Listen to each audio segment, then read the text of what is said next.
move? Yeah, to the head. They grabbed the gun and backed it back, and the next thing I know, it's hard having to deal with the fact that it was a cousin on cousin. You're going to be dealing with family that's going to be hurting on both sides. This story is major betrayal.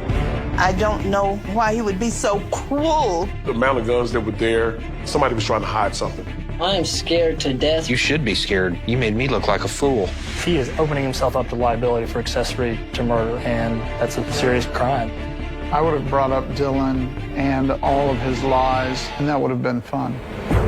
For those most affected by a homicide, the first 48 is just the beginning.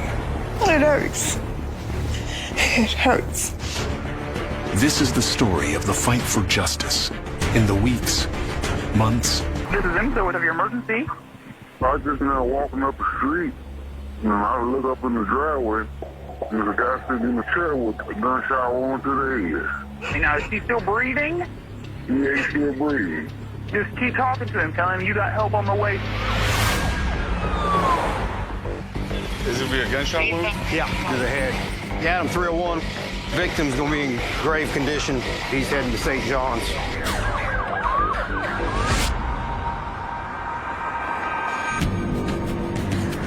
We're heading to North Tulsa. There was a black male that apparently was shot out in front of his residence. They've been working on him, and I just got word that, unfortunately, he died at the hospital. I am Detective Jason White. I'm a homicide detective with the Tulsa Police Department. When I arrive, I need to get a feel of the scene. Victim seated in this chair? Yeah. Apparently, when they were out here, he had a hospital bracelet on when he was here with the name Sydney. The victim did. The victim did. 55-year-old Sidney Ray was born and raised in Tulsa. He earned a bachelor's degree in communications, then served in the Army and was honorably discharged. When he returned home, he worked as a landscaper. Sidney is survived by his mother and 3 children. I believe that he was shot. He was shot once.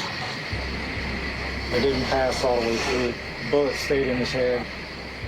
I'm not seeing no blood spatter on that wall or nothing, which is telling me he was probably leaning forward when he got shot.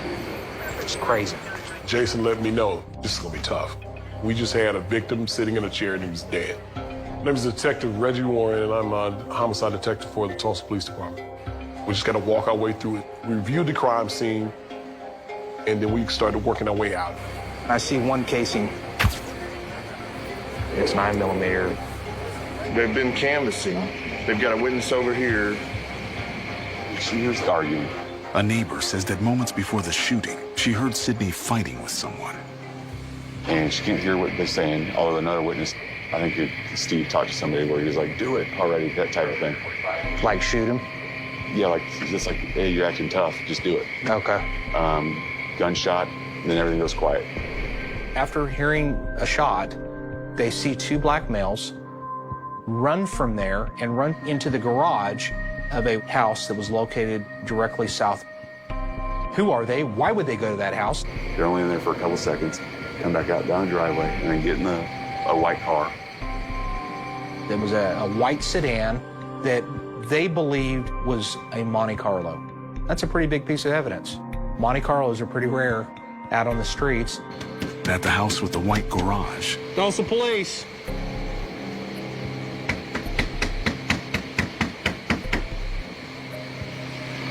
No movement? No. Well, it looks like we may have to search it. Yeah. Probably gonna need a warrant for that one and this one. 3 hours in, So you want one for both addresses? Yeah. the team waits on search warrants for the house and the neighbor's garage. We actually made contact with the resident of that location and explained to him, we have this incident. We have a witness that happened to see these guys run over to your residence. Was there any reason why anybody would have been over there? And he claims, no, I don't know of anybody that would have been over there. And then so therefore he agrees to allow us to go ahead and look in the garage of his residence. What's up down there? just inside of the garage door, and to the left, we found several guns. Is that yours? Dude, I have no guns. I'm talking to Dylan. Dylan said, those are not my guns. Well, why are they in your garage?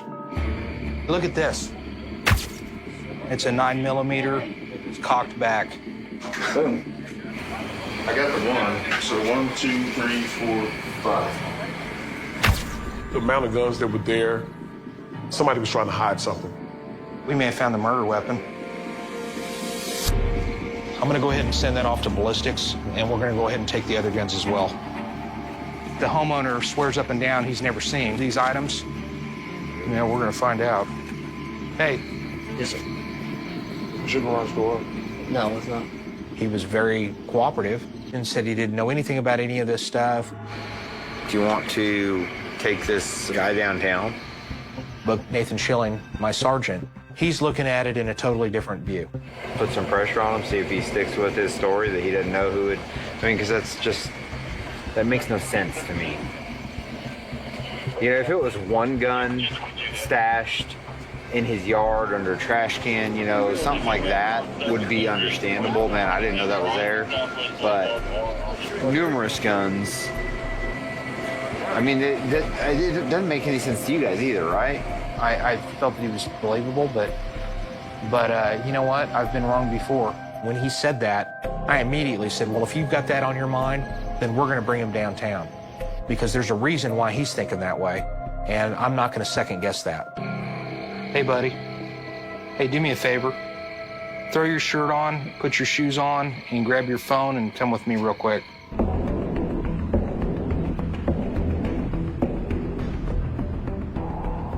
This kid's probably freaking out. All right, Dylan. I do appreciate you coming down here. I know it sucks. Perfect. You don't have any issues with us looking at that? No, I don't.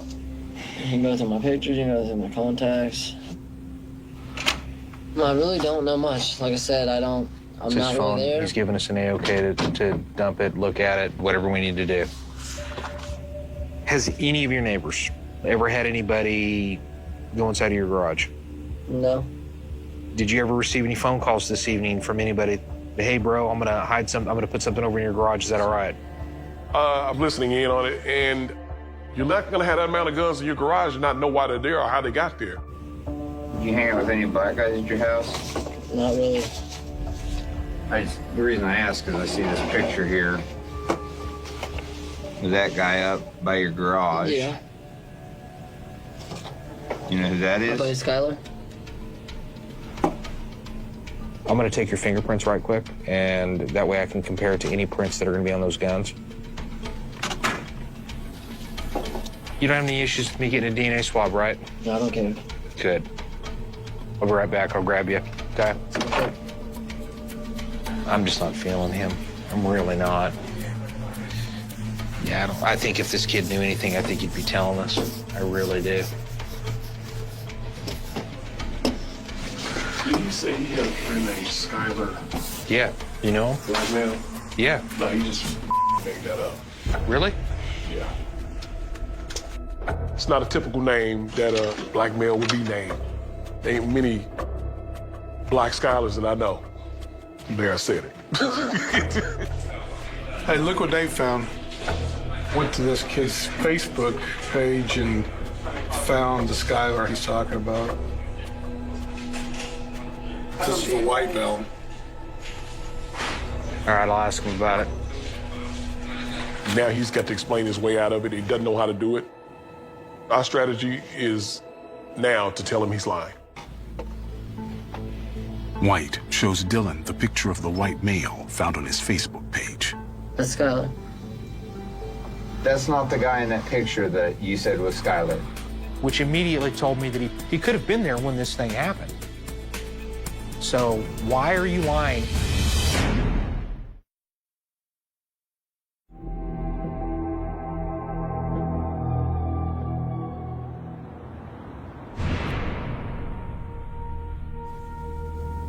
So we ready to tell the truth now? Okay, that's the neighbor. Up by your garage. Yes, he helped me push my truck out. His name's Reggie. Reggie. And which house does he live at? I've seen him next door, next to me, to the left. Like the one that the murder happened at? Yes. Yes. Why wouldn't you tell us that? Because he's in the picture, and I didn't want you guys to think that I was hiding anything. But you are. You having a cache of guns in your garage, and you don't know why they're there or how they got there? We're going to talk about that. We know you're scared, bro. Yeah. I am scared to death. Leave the fear out of this. Stop the fear. All my partner's trying to do is get out why they did what they did. He's trying to solve a murder, bro. Somebody lost I their know, life buddy. today. I want somebody to find out who shot them. But if you really, really mean that, I mean, you will start being truthful with us. And all of a sudden, he's having to make decisions that are possibly life-altering decisions to the police. I was inside for about 95% of the day. I decided to go outside and roll a blunt. I opened my garage door. I heard boom, a bang. I stopped rolling the blunt. Reggie came over, threw the guns underneath the toolbox. Reggie and some other black guy. I said, "What are you doing?" He said, "I gotta hide him. Sidney just shot himself." I said, "Dude, I'm getting out of here." He ran out. I locked the door. I got in my car and I left. And what did the other guy look like? He was a black guy. Tall, skinny, light skin. Okay. What you just said just now at 1:52 in the morning is a whole lot more than what you have said at all. You know what I mean? All right. I apologize, guys. I'm just scared. Well, you should be scared. You made me look like a fool because I actually believed in you. It just really felt like I'd been kicked in the stomach. Sit tight. It just makes things so much more difficult when it could have just been really easy. Well, I got snowed. Little liar. Hey, Nathan. Man, I'm really proud of you. I'm proud of Reggie, too. I'll give credit where credit's due. That's why we're a team. It's about the teamwork. But at the moment when that happened, I felt a little bit like disappointed that I wasn't seeing what they were seeing. I think you were just straight lucky, but all right, that's good job. He stated that Reggie said Sidney had shot himself. That's unlikely based on the fact that there's loud arguing that is going on right before this happened. 5 hours into the investigation, Let's see if I can get it from his Facebook. Detective Mark Kennedy searches Dylan's profile for a friend named Reggie. Here it is. Looks like the guy in the photo from Dylan's phone. Yeah. His last name? Sutton.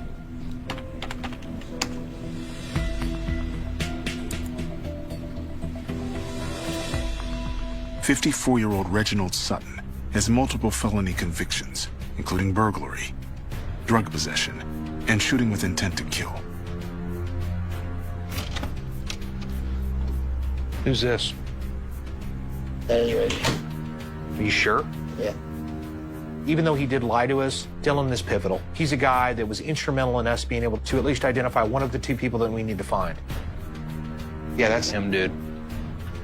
So at least got one suspect. Yeah. Now we just gotta find him. And that car's still running around up there somewhere. And it was a white Monte Carlo that was seen leaving to the west from where the crime scene was.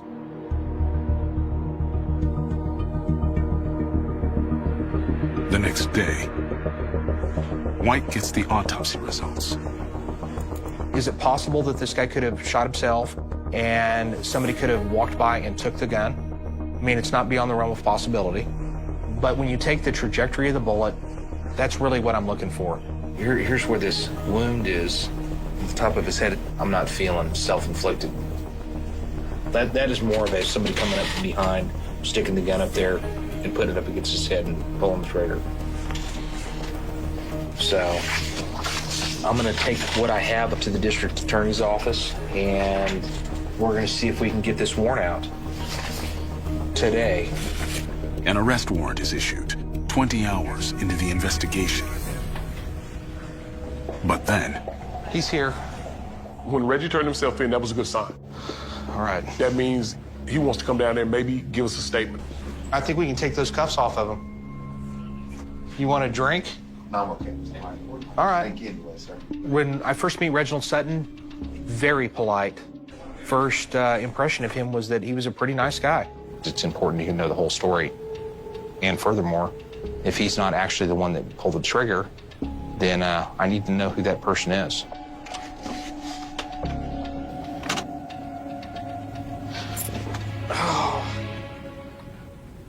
Tell me about what happened last night. Okay, it was my cousin Sydney Ray. They're cousins, legitimately blood cousins. You're going to be dealing with family that's going to be hurting, maybe potentially on both sides. Okay, I was over to that house. He started yelling and woofing, and that's how he do. So I said, chill, Ken folk, give me a cup, man. Don't chill, man. He pulled a 9 out. I said, I'm your cousin, man. You gonna do that to me? So he sat back down and sat it in the chair that brown chair was in. So he started doing it again. So I ran up to him. And that's when he took a knife and hit me right here. Okay. So he took the gun out. I said, you gonna do me like that, man? Yeah. So he put it out. I just did like that. Look at me that, man. He went off, son. Reggie now says that he and Sydney were both holding the gun when it fired. When they're being super polite, I mean, is he trying to scam me? Yeah. We already know the answers. We're just gonna see how truthful you're gonna be. You know, I've interviewed a lot of people that were up there last night. There was another male that essentially you went with. I'm interested in knowing who he is. There was more to that story.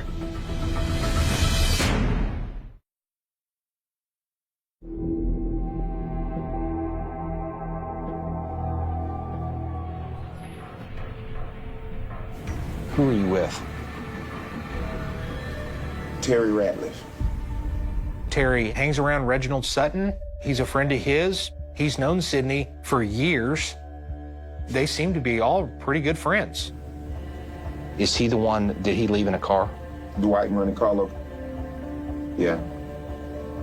Where's the car at right now? It should be at his mother's house.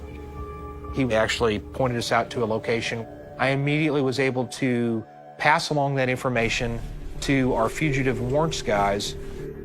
They found the white Chevy Monte Carlo, and then that's when they take Terry Ratliff into custody. Now I've got both of the two guys at Detective Division. All right, thanks, man. Appreciate you. Hey, buddy, is he gonna tell us the same story? He probably scared, man. I hope he do. He know. Reggie predicts Terry won't corroborate that the gun went off in a struggle. I mean, he knows how it went down, right? He was there. Because that story is different than the one he told Terry to tell police. I said, Terry, just tell him if anything happened, man, that he shot himself, man. And then the good Lord would let me lie. Did you tell him that you've changed your mind on that story? Oh, I'm sure. $100 he gonna tell you, he shot himself. Watch. Well, you know what we might do? Just bring Terry in here, let Terry tell the truth. You're just going to have a moment to tell him briefly, I told the truth. But leave it at that. Don't go any further. It may work, you know, because how close they are. Sometimes you got to try some techniques that you may not have tried before. I had given him explicit instructions to Reginald to tell him, tell us the truth. Okay. Buddy. What's up, buddy? Don't say anything else. I just told him, man. The truth? Okay. The man sitting around some gun. Oh, I'm sorry. I didn't know. I'm sorry. No, yeah, you did know. Then he started continuing to go on. You did? That's good enough. Let's go. We had a little bit of a problem because he wasn't following directions. I didn't know. Yeah, you did. He was trying to tell him a message to tell this story to where it was an accident. No, but I have very, very simple rules. Don't mention a word about anything else. Did you tell him? I told them the truth. Period. And you went further with that. And therefore, you have contaminated what we may talk to him about. I'm just not going to automatically just go in there and just automatically believe everything that Terry Ratliff is telling me. All right, bro. Terry Ratliff might have some culpability in this case. He's there. He might actually be the shooter. Well, just tell me the truth. That's it. I'm gonna tell you. Sidney, he kind of got up in Reggie's face at one point in time, and Reggie got up into his, and before I know it, Sidney was sitting down. Reggie was over him, and he was just, man, I'll beat you. He was getting ready to whoop Sidney. Sidney kind of scratched him a little bit. He's like, oh, did you see this? That's when he said, hand me the gun. Hand me the gun. Who said that? Reggie told me that. I want to, but he intimidates me too. So I handed him the gun, man. Next thing I know, shot him in the head, man. He murdered that dude, man. There was one gunshot wound to the head. That's corroborative evidence. They grabbed the gun and went back over to Sidney and stood over him like this and racked it back. And the next thing I know, I'm like, ooh, golly, I'm just. Then what happened? After that, he was like, man, you better not say nothing, Pooh. You better not say a damn thing. Here, take the gun over Red's house. I grabbed the gun. I took it and put it up under the tool chest. Terry Ratliff, to my surprise, really, he just told us everything. Where did you go from there? I tried to leave, man. The 2 houses down the street. I ran out of gas. The neighbor gave us a ride to the gas station. You can't script this kind of stuff. They run back there to go get Dylan, and Dylan ends up ultimately giving them a ride to the gas station where they were able to get a gas can and fill that up. Sidney was a good dude, man. I promise you, he didn't deserve that. I'll be right back. You can hang here real quick. Okay. After talking to Terry, we don't automatically take that as gospel. We're going to go back over to Reginald to confront him about his story. And of course, he's interested to know what Terry told us. How far was ours? Quite a bit. Here's what I think happened based on the version that he's telling me. Sidney, I think that he probably was running his mouth to you and being disrespectful, and that probably pissed you off. Pissed the out of him. Did you ask him to go get the gun for you? Yeah. Reggie confirms. Terry handed him the gun. You rack it? True or false? True. Okay, and then once you racked it, what did you do? No, after he stuck me, I just said, man, look what this man did to me. I told him, don't with me no more. You with me, and this one. Reggie got disrespected. I think that he let his anger get the best of him. I don't think that necessarily he had any desire to use that gun. He was expecting Sidney to cower down, and then his rage built to the point where he pulls the trigger. Couldn't be no self-defense for what he did to me, could it? No, I don't think. I think that. I mean, to be real, I think that it raises to another level. I understand. He seemed genuinely upset by the decisions that he had made that night. He seemed like he regretted it. Less than 24 hours after Sidney's death, his cousin, Reggie Sutton, is charged with first-degree murder. The case does not stop there. There was additional information that Terry provided to me in reference to Dylan. He had done more than what he had told me. He's giving them a ride and giving them aid. People don't realize that there are serious consequences to helping somebody specifically on one of these type of cases. Dylan withholding that information, that was important information. Either he was scared to talk about it or he was involved.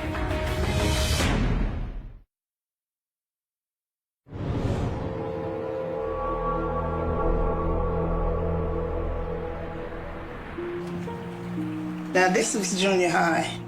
He played basketball there. They won the championship when he was like in the 10th grade. Sidney's family gathers to remember him. This is a picture of me and his aunt went to his college graduation. He was real happy to get that degree.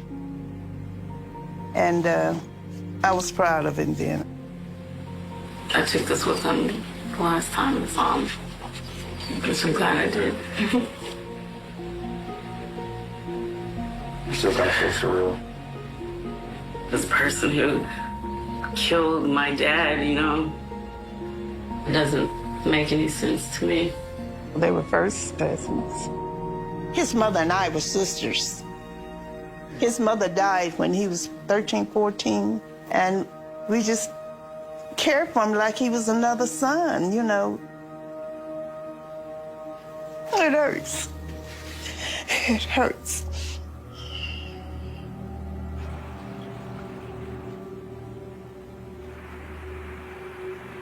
Charges were filed in Tulsa against Reginald Sutton in connection with last night's shooting death of Sidney Ray. Yeah, Clay, Shay, these are first-degree murder charges. They say witnesses are really helping them, and that's allowed them to get these charges filed very quickly. We're just ultimately wanting those people that are really responsible for these crimes to be held accountable. I wanted to talk to Dylan to find out the rest of the story. Dylan could have been facing obstructing an officer. He's lying to the investigators. My name's Brett Mize. I'm a former assistant district attorney in the Tulsa County District Attorney's Office. Common sense would say you've got one man shot, the other man's running from that scene telling you to hide a gun. Something's going on. He also is opening himself up to liability for accessory to murder after the fact, and that's a serious crime. With 8 hours left in the first 48, Dylan agrees to meet with detectives again, this time with a lawyer. So at this point, he really was kind of in a position where he needed to be truthful with us, and I'm talking 100% truthful. I like the haircut. Thank you. As far as gun ownership or whoever's supposed to have all of the guns, Yeah. there's going to be some discrepancy there, so I want the truth on that. Shortly after the shot went off, Reggie and the other man ran to the garage and said Sidney just shot himself. He had a hoodie, multiple guns, and said, "Can I put these under the toolbox?" I said, "Man, I really don't want that here." Dylan says Reggie dropped all of the guns in his garage that night. So I was run out to the vehicle. Reggie and the other man approached me and said, "Will you take us to the gas station?" I said, "I'm going to the gas station, Dad, come on." I was able to obtain some surveillance video from the gas station. That video shows how calm that he appeared to be to me, and considering there's just been a murder. So I just got shot. Where? In Johnstown. Right there next door to me. And they seem to be carrying on relatively normal. So there must have been part of it that I said that about telling me the whole truth that you didn't quite get. I want you to forgive me. I apologize. I was just scared, sir. And I know, but I want you to be scared of the state of Yes, sir. Oklahoma. I already know. Right now. My thought was he'd made some incredibly poor decisions after the fact. But ultimately, it's the decision of the district attorney's office as to whether or not they're going to charge somebody with one of these crimes. 2 weeks into the investigation, We take all of that information, we take all of the reports, we take all of the video, and we submit that to the district attorney's office. As a prosecutor, you need to prevail in this case. There's no real reason not to if you're doing your job. It wasn't a whodunit. Reggie turned himself in and confessed to committing this crime. My name is Brian Rell, Assistant Public Defender for Tulsa County, and I represented Reggie Sutton in this case. Reggie and I talked extensively about our best course of action. Sidney may have been antagonizing Reggie quite a bit. They ended up getting in a scuffle over it, and during that scuffle, a gun went off. Based on everything I had read, and after talking to Reggie, I was preparing for a self-defense case. I was going to try and point out that maybe Terry did not remember the struggle over the gun correctly, and that perhaps Reggie was telling the truth.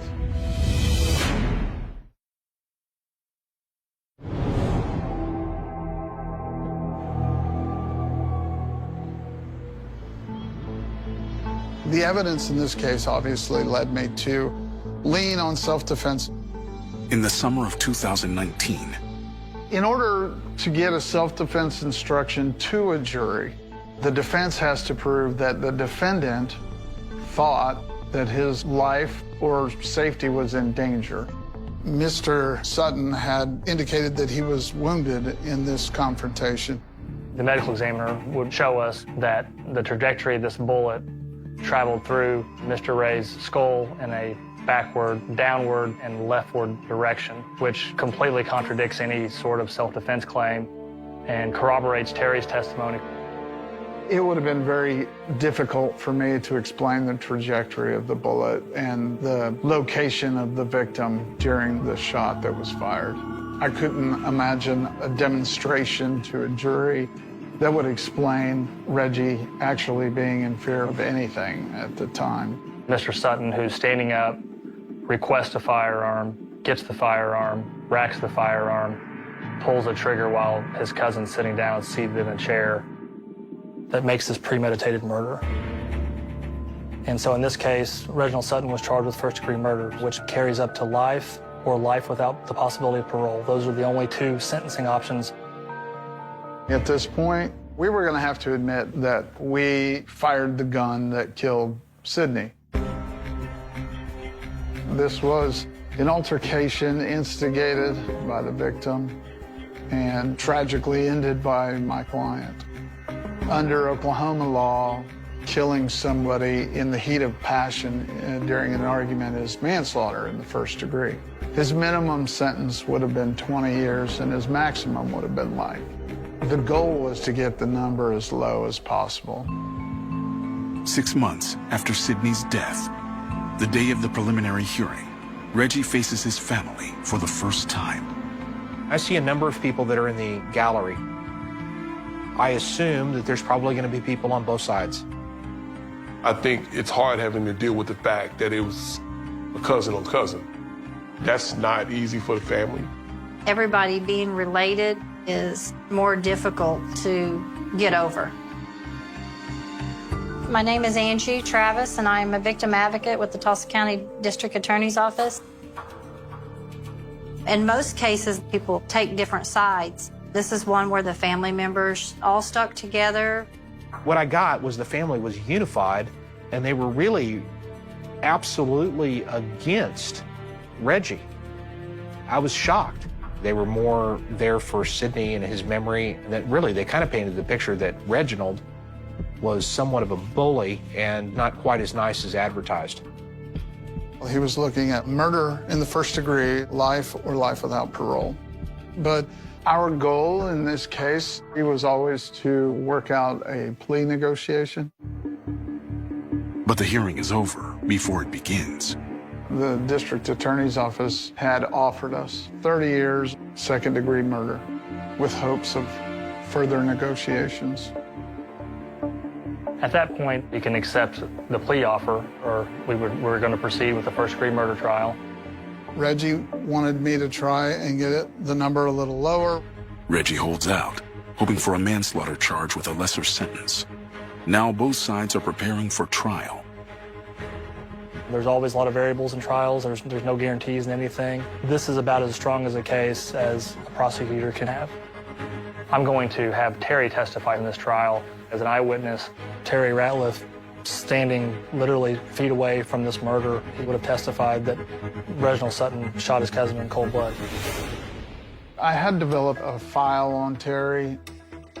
Defense attorney Rail will try to show that Terry's testimony is unreliable. We were going to try and point out all the inconsistencies in his version of the events. Perhaps Terry wasn't remembering everything correctly. Everybody there was on drugs and alcohol mixed. When a traumatic event happens, everybody remembers things differently. But then, the most incriminating testimony may be already on the record. I would show Reggie's interview from beginning to end. The highlight would be Reginald Sutton admitting to first-degree murder. I told him, don't f with me no more. You with me, and it just went on. Okay. The jury would also see that interaction between Detective White, Terry, and Reggie. The truth? Okay. Man, this interaction done? Yeah. I'm sorry, I didn't know. And from the moment that Terry walks in, he was trying to manipulate the situation. I think that would have been very compelling evidence for the jury that this is someone who's not being truthful. Then, the results are in on one of the weapons found in Dylan's home. Inside that garage, there's a 9mm that matches the ballistics, the ammunition that Sidney was shot with. Dylan had knowledge of hiding those weapons. I felt that the case was much more successful to utilize him as a good witness.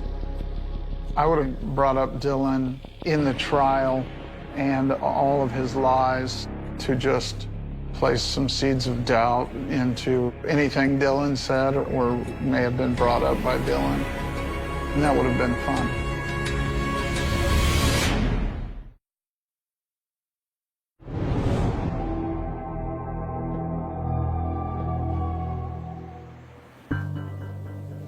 I think they should have at least charged Dylan with misdemeanor obstruction for flat out lying to the police. The state, we have to make decisions.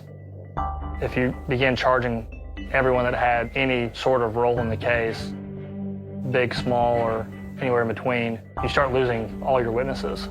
A year since Sidney's murder, the DA decides not to pursue charges against Dylan. And so, to me, the decision has to be made, is this somebody that needs to be punished for what they did at the expense of potentially making the murder case more difficult? Dylan was going to be an important witness.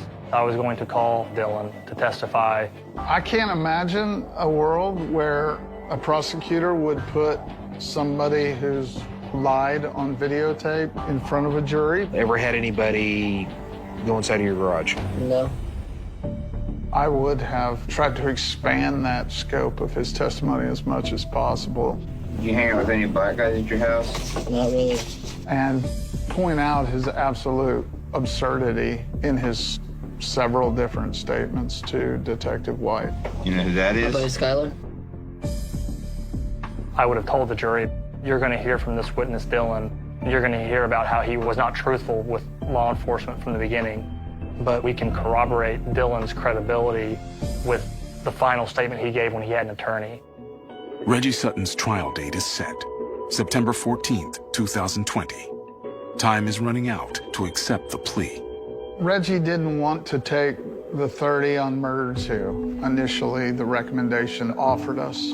When defendants are older, the math simply makes it more difficult to make plea bargains happen. The older the age of the defendant on a murder case, there's just not a lot of incentive for a defendant to enter a plea. I can only assume that Brian had had substantial conversation with Reggie before this date. I explained to Reggie the difference between going to prison for murder 2 and going to prison for manslaughter. They get a lot more freedoms and comforts than somebody who is in prison for life on a murder case. They get a lot of time in the yard to see the sunlight. They would have had to have amended the charge down to manslaughter, and that was the goal in this case. With Reggie Sutton's murder trial just a month away, we go to this discovery hearing. I walk in the courtroom. I talk with Brian. If you don't take this offer, we're not going to afford you that plea offer anymore. And he asked for a few moments with his client to speak with him. I think Reggie, he was anxious about having to make that decision.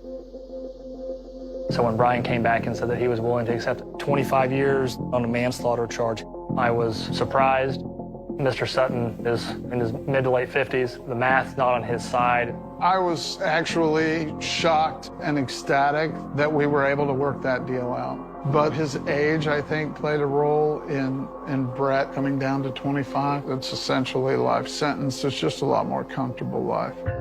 Reggie Sutton agrees to plead guilty to manslaughter. I find alcohol and drugs change people in a horrible way. I can't imagine a lot of my clients doing what they did, and they can't imagine it either. Ultimately, it's about achieving justice for the family and protecting the public, and I believe this plea bargain did all those things. But Reggie's sentence hasn't been accepted by the judge. I wanted to reserve sentencing so that the victim's family could give the court their victim impact statements and to have their day in court. The judge could refuse to accept the plea agreement based on the victim's impact statements. Reggie was looking forward to seeing some of his family. 3 weeks after Reggie Sutton's plea. At the sentencing hearing, the victim impact statements were obviously extremely personal. This wasn't a stranger. This wasn't somebody they didn't know. How could you do such a sick, evil crime against Sydney, who treated you like a brother? So many of these are absolutely gut-wrenching. In all honesty, I sometimes tend to tune them out a little bit so I can carry on with the legal business. Otherwise, I'd be an emotional wreck. Families should always help each other out, not kill each other. One day you will have to account for all of your evil you have done to people in this world.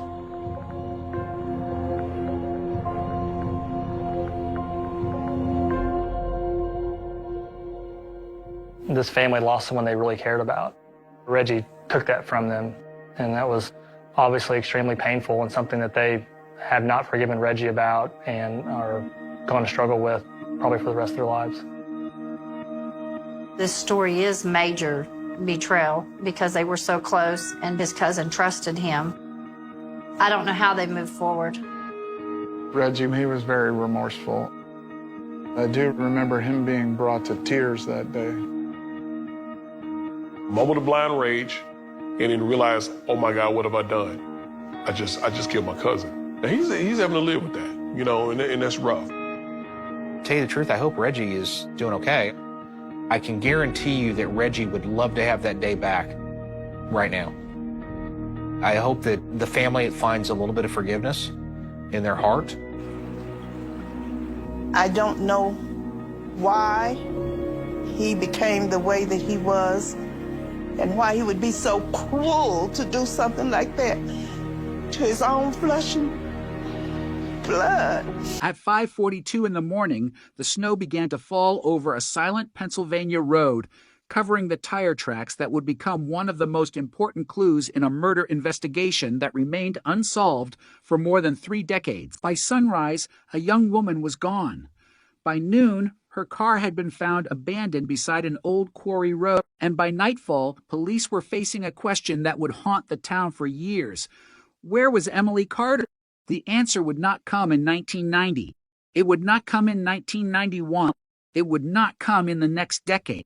For 32 years, the case would sit inside a box marked closed, while the woman at the center of it remained a name on an old missing person file. Then DNA changed everything.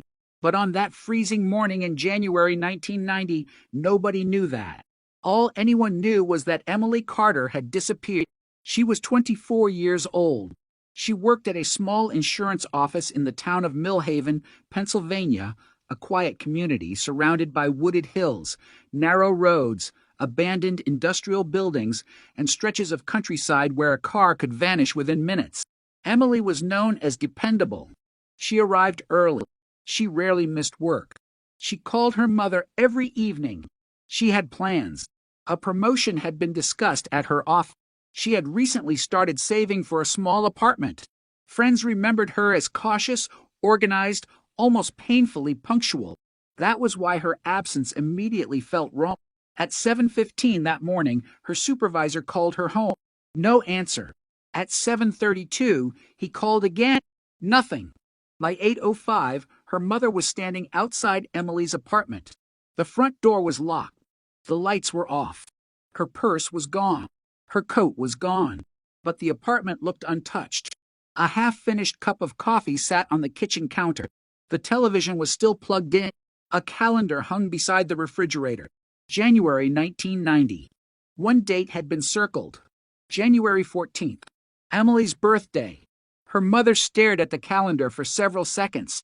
Then she noticed something else. Emily's bedroom door was open. The bed had not been made. A pair of shoes sat beside the closet. Everything looked normal. Almost too normal. Her mother called the police. Within an hour, officers were at the apartment. They searched the rooms. They checked the bathroom. They checked the bedroom. They checked the kitchen. Nothing suggested a struggle. No broken glass. No blood. No overturned furniture. No obvious sign of violence. The first theory was simple. Emily had left voluntarily. Maybe she had gone somewhere. Maybe she had decided to stay with a friend. Maybe she had taken a spontaneous trip, but then an officer found her car. It was parked nearly 6 miles away, a blue 1987 sedan. The driver's door was locked. The passenger door was unlocked. The keys were missing. Emily's gloves were inside. Her coat was not. There was a receipt on the dashboard. A gas station. 6:11 a.m. The amount was small, less than $10. The receipt showed something else, a time, and a location. Investigators drove there. The clerk remembered Emily. He remembered her face. He remembered the car. But what he remembered next changed the direction of the investigation. Emily had not been alone. A man had been standing beside the vehicle. The clerk described him as tall, dark jacket, baseball cap, late 20s or early 30s. He had not purchased anything. He had simply waited. When Emily walked inside, the man remained outside. When she returned, they spoke. Then both walked toward the car. The clerk assumed they knew each other. That assumption would become one of the most painful possibilities in the case, because if Emily knew the man, she had not been forced into the car. She may have trusted him. The police asked for a description. The clerk gave one. But there was a problem. It was winter. The man had kept his face partially covered. No photograph existed. No surveillance camera existed. No license plate had been recorded. There was only memory, and memory was fragile. Investigators began searching the area around the abandoned vehicle. The snow had been falling for several hours. Most tracks were already disappearing, but near the driver's side door, officers found something. A partial footprint, size 11, deeply pressed into the snow. The tread pattern was unusual. A diagonal line crossed the center. 3 small blocks appeared near the heel. An officer photographed it. Then another. The measurements were recorded, but no one knew how important that photograph would become. At the time, it was simply another clue. The search continued. Police followed a narrow road leading toward an abandoned limestone quarry. The road was barely maintained. Trees crowded both sides. The deeper they went, the less traffic they encountered. Then they found something hanging from a branch. Emily's scarf, red, wet with snow. It was approximately half a mile from the car. There were no footprints nearby, no blood, no body, just the scarf. The discovery changed the atmosphere immediately.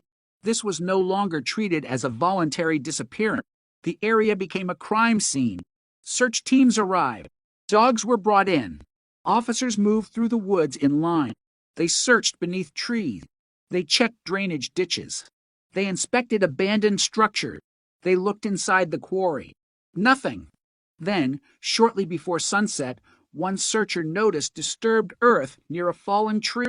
The ground had been covered with leaves, but beneath them was something white, a piece of fabric. Investigators carefully removed it. It was part of a blouse. Emily's mother identified it. The investigation had crossed a line. Emily was no longer simply missing. Police now believed she had been attacked. But where was she? That question dominated the town. Local newspapers printed her photograph. Volunteers organized searches. Churches announced prayer gatherings. People drove slowly along rural roads looking into fields and wooded areas. Emily's face appeared on posters in grocery stores and gas stations. The story spread beyond Millhaven. A young woman disappeared after sunrise. Her car was abandoned. Her clothing was found along a remote road. A mysterious man had been seen with her, and nobody knew who he was. For weeks, investigators followed leads. They interviewed friends, co-workers, former boyfriends, neighbors, people who had argued with Emily, people who had admired her, people who had barely known her. One former boyfriend immediately became a suspect. His name was Daniel Morris. He and Emily had dated for almost 2 years. They had separated 3 months before her disappearance. Friends said the breakup had been difficult, but Morris had an alibi. He had been working an overnight shift at a factory. 3 co-workers confirmed it. His time card supported the claim. Investigators cleared him. Then another name surfaced, Michael Kane, a delivery driver who had occasionally visited Emily's office. He had reportedly asked her out several times. She had refused. Kane denied knowing where she was. His vehicle was searched.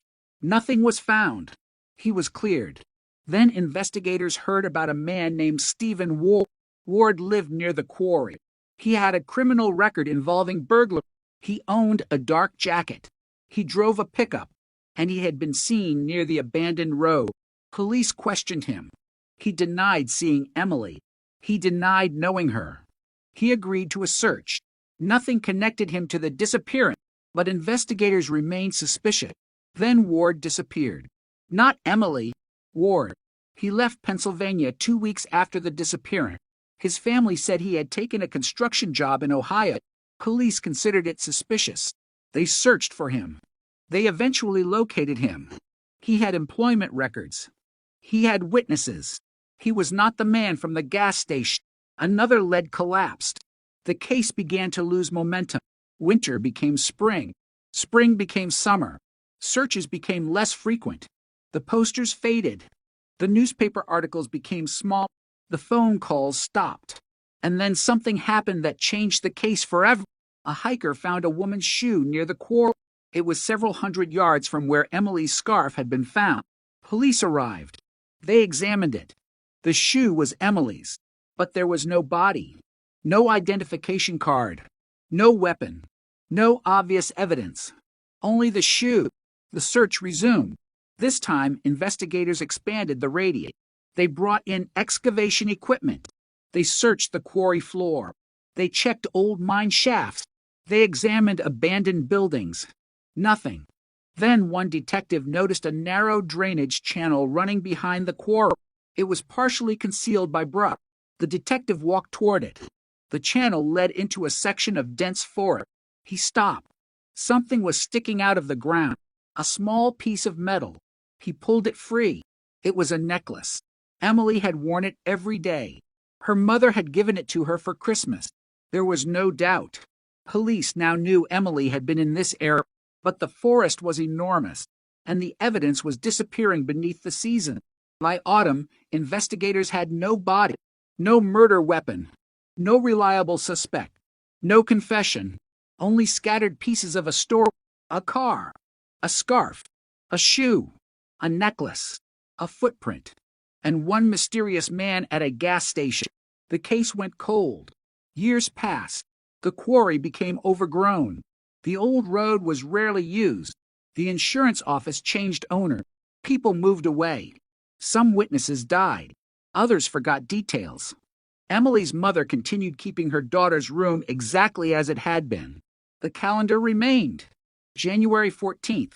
Still circled. The case file moved into storage. Then another storage room. Then another. And eventually the words appeared on the front of the file that investigators had hoped they would never have to write. Unsolved. But the evidence was never destroyed. That mattered, because 32 years later, a detective would open that same file. He would find the photographs, the old gas station receipt, the footprint, the scarf, the necklace, and a sealed evidence bag that nobody had touched since 1990. Inside was a tiny piece of fabric recovered from Emily's clothing. For decades, it had been almost meaningless. Too small, too degraded, too difficult to analyze with the technology available at the time. But in 2022, forensic science had changed. DNA laboratories could extract genetic information from material investigators in 1990 could barely see. And when the new detective sent that tiny piece of evidence to the lab, nobody expected what would come back. The report arrived 6 weeks later. 1 page, 3 lines, a genetic profile, a database comparison, and a name. For the first time in 32 years, the Pennsylvania cold case had a suspect, and the name on that report belonged to a man who had never appeared in the original investigation, a man who had lived less than 5 miles from Emily's apartment. A man who had been questioned in another case years later. A man who had spent 3 decades believing the past was gone. But the DNA had just opened a door, and behind that door was the truth investigators had been waiting 32 years to see. The name on the laboratory report was not one investigators recognized from the original case file. It belonged to a man who had lived almost unnoticed in Millhaven for years, a man who had been close enough to Emily's world to disappear into it, yet far enough away to avoid suspicion. His name was Robert Hale. The detective reading the report stared at the page. Then he read it again. Robert Hale. 32 years earlier, Hale had been 27. He had worked as a maintenance technician at a textile plant on the eastern edge of town. He lived alone. He drove an older pickup. He had no known relationship with Emily, no documented argument, no reported connection, no reason for investigators in 1992 focus on him, and yet the DNA profile recovered from Emily's clothing was consistent with Hale. The detective immediately contacted the laboratory. The result was not a vague resemblance. It was a strong genetic association. But there was a problem. DNA could establish that biological material was present. It could not automatically establish when it arrived. It could not explain how it got there. It could not tell investigators what happened inside the car. And it could not, by itself, prove murder. The detective knew that. He had worked cold cases long enough to understand the danger of becoming obsessed with one clue. So he did something the original investigators had never been able to do. He started over. Not with the suspect. With Emily. He rebuilt her final 24 hours mano by 6:02 a.m. Emily leaves her apartment. 6:11 a.m. Gas station. 6:14. The unidentified man is seen beside her vehicle. 6:18. Emily leaves the station. After that, the trail disappears. The detective placed the old receipt beneath a magnifying lamp. The paper had yellowed. The ink had faded. But the timestamp remained. 6:11. He compared the receipt with the original witness statement. The clerk had said Emily seemed calm. No argument. No visible struggle. No sign that she was afraid. That detail had always troubled investigators. If the man beside her was the killer, why had Emily appeared comfortable? The new detective had a theory. She knew him. Maybe not well, but enough to trust him. Enough to stand beside him. Enough to get into a car. That meant Hale needed to be placed inside Emily's world. The detective searched employment records. Hale had worked at the textile plant. Emily's insurance office had handled employee policies for several local businesses.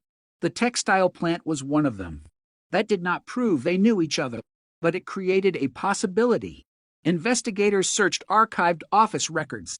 The original insurance files had survived. Most were still stored on microfilm. After several days, they found something. A claim. Robert Hale. Date of service. October 1989. 6 weeks before Emily disappeared. The claim had been processed by Emily Carter. The detective stared at the signature. There it was. Emily had handled Hale's insurance paperwork.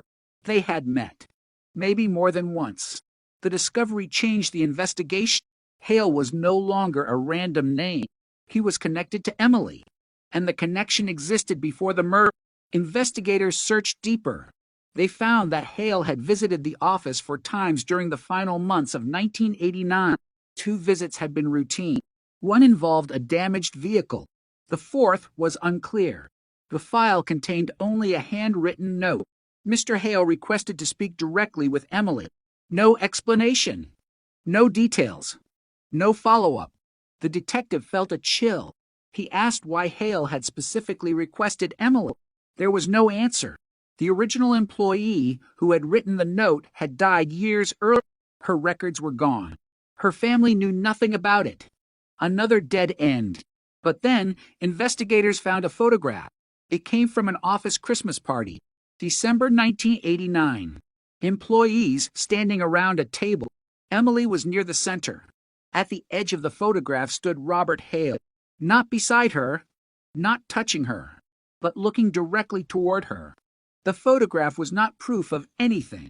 Still, it showed something important. Hale had been in the same social environment. He had access. He was not a stranger, and he had been in town. Investigators obtained his old employment schedule. On the morning Emily disappeared, Hale was supposed to begin work at 7 a.m., but the records showed he arrived late, 7:48. He claimed his truck had mechanical trouble. The supervisor remembered. At the time, nobody connected it to Emily. Now the detective asked a different question. Where had Hale been between 6 o'clock and 7:48? There was no clear answer. His original statement from 1990 was found. Hale had told police he woke at 6:30. He said he remained at home until approximately 7:15. Then he drove directly to work. But that timeline had a problem. His house was less than 10 minutes from the gas station. His workplace was 15 minutes in the opposite direction. If Hale had been at the gas station at 6:11, he could still have reached home, changed clothes, and arrived at work late. The possibility was enough to justify another interview. But investigators did not arrest him. They watched. For 3 weeks. Hale was now 70 years old. He lived in another Pennsylvania county. He had married. He had children. He had retired. Neighbors described him as quiet, polite, helpful, the kind of man who shoveled snow for an elderly neighbor. There was nothing obviously sinister about him. That was what made the case so disturbing. The detective obtained a discarded coffee cup from a public trash bin. The laboratory extracted a DNA profile. It matched the biological evidence recovered from Emily's clothing. The probability was overwhelming. Investigators now had confirmation, but they still needed to know what the DNA meant. The next step was to examine the original evidence again. The fabric sample came from the inside of Emily's blouse, not the outside. The material had been recovered from a torn section near her shoulder. That location mattered. It suggested physical contact, possibly a struggle, possibly someone grabbing her, possibly her clothing brushing against another person's skin. The detective asked the forensic specialist whether casual contact could explain the DNA. Yes. Would it be consistent with a struggle? Yes. Could it establish which happened? No. Again, the science gave them a possibility, not a complete answer. So they looked for more. They returned to the gas station. The building had been demolished decades earlier. A modern convenience store stood there now, but investigators found the original owner. He was 91. His memory was imperfect. Yet when shown Emily's photograph, he remembered her. Then the detective showed him a photograph of Robert Hale from 1990. The old man stared at it. His hands began to tremble. That man, he said. The detective leaned forward. You remember him? I remember the jacket. What jacket? Dark brown, heavy. He wore it that morning. The detective asked whether Hale had been the man standing beside Emily. The old man hesitated. I think so. You're not certain? No. But then he remembered something else. Hale had entered the store. Not Emily. Hale. He had purchased cigarettes. The transaction had never appeared in the original report because the clerk who made the sale had not connected it to the disappearance. The old owner remembered the brand. The detective checked archived inventory records. The cigarettes were sold at 6:13, 2 minutes after Emily's purchase. That meant Hale had been inside the store, not just near it. He had been there. The detective returned to the original case file. There was no mention of Hale. Not once. A suspect who had been physically present at the location where Emily was last seen had never appeared in the investigation. The cold case suddenly looked different. Investigators searched Hale's 1990 interview history. Nothing. No interview. No statement. No fingerprints. No photographs. No reason documented for why he had never been questioned. That raised another question. How had police missed him? The answer was buried in an old personnel memo. The detective found it after searching through hundreds of pages. A handwritten note from the original lead investigator. Gas station witness believes unidentified male may have been an employee from nearby plant. That was it. No name. No follow-up. The note had been filed under witness information and forgotten. Investigators checked the plant. Hale had worked there. He was one of only 12 male employees matching the description, and he had been scheduled to start work that morning. The case was becoming increasingly difficult to dismiss as coincidence, but the detective wanted to know something more important. Why would Hale kill Emily? The motive remained unclear. Investigators searched his financial history. No obvious motive. His relationships. No obvious motive. his criminal record. Nothing serious. Then they found a restraining order request, filed in February 1990, 1 month after Emily disappeared. The woman who filed it was not Emily. She was another woman named Rachel. Rachel had worked at the same textile plant. The request stated that Hale had repeatedly followed her after work. He had called her home. He had waited outside her apartment. He had sent letters. The judge had issued a temporary order. The original complaint contained one sentence that made investigators stop. He becomes angry when women refuse to speak to him. Suddenly, the psychological pattern changed. Emily may not have been Hale's only fixation. Investigators located Rachel. She was alive. She was living in another state. When detectives contacted her, she immediately agreed to speak. She remembered Hale very clearly. She described him as quiet at first, then increasingly possessive. She said he became angry when she ignored him. She said he once told her that people who walked away from him eventually regretted it. She had been frightened enough to leave Pennsylvania, but she had never connected him to Emily's disappearance. When detectives showed her Emily's photograph, Rachel became silent. Then she asked one question. Did he do that to her? The detective did not answer. He asked why she would think that. Rachel explained that Hale had once told her about a woman from the insurance office. A woman, he claimed, had humiliated him. Rachel had assumed he meant her. Now she wondered if he had been talking about Emily. Investigators searched Hale's old correspondence. They found several letters. Most were ordinary. Bill, work notices, tax documents. But one envelope had been preserved inside a storage box. No recipient, no stamp, just a folded sheet of paper. The handwriting was Hale's.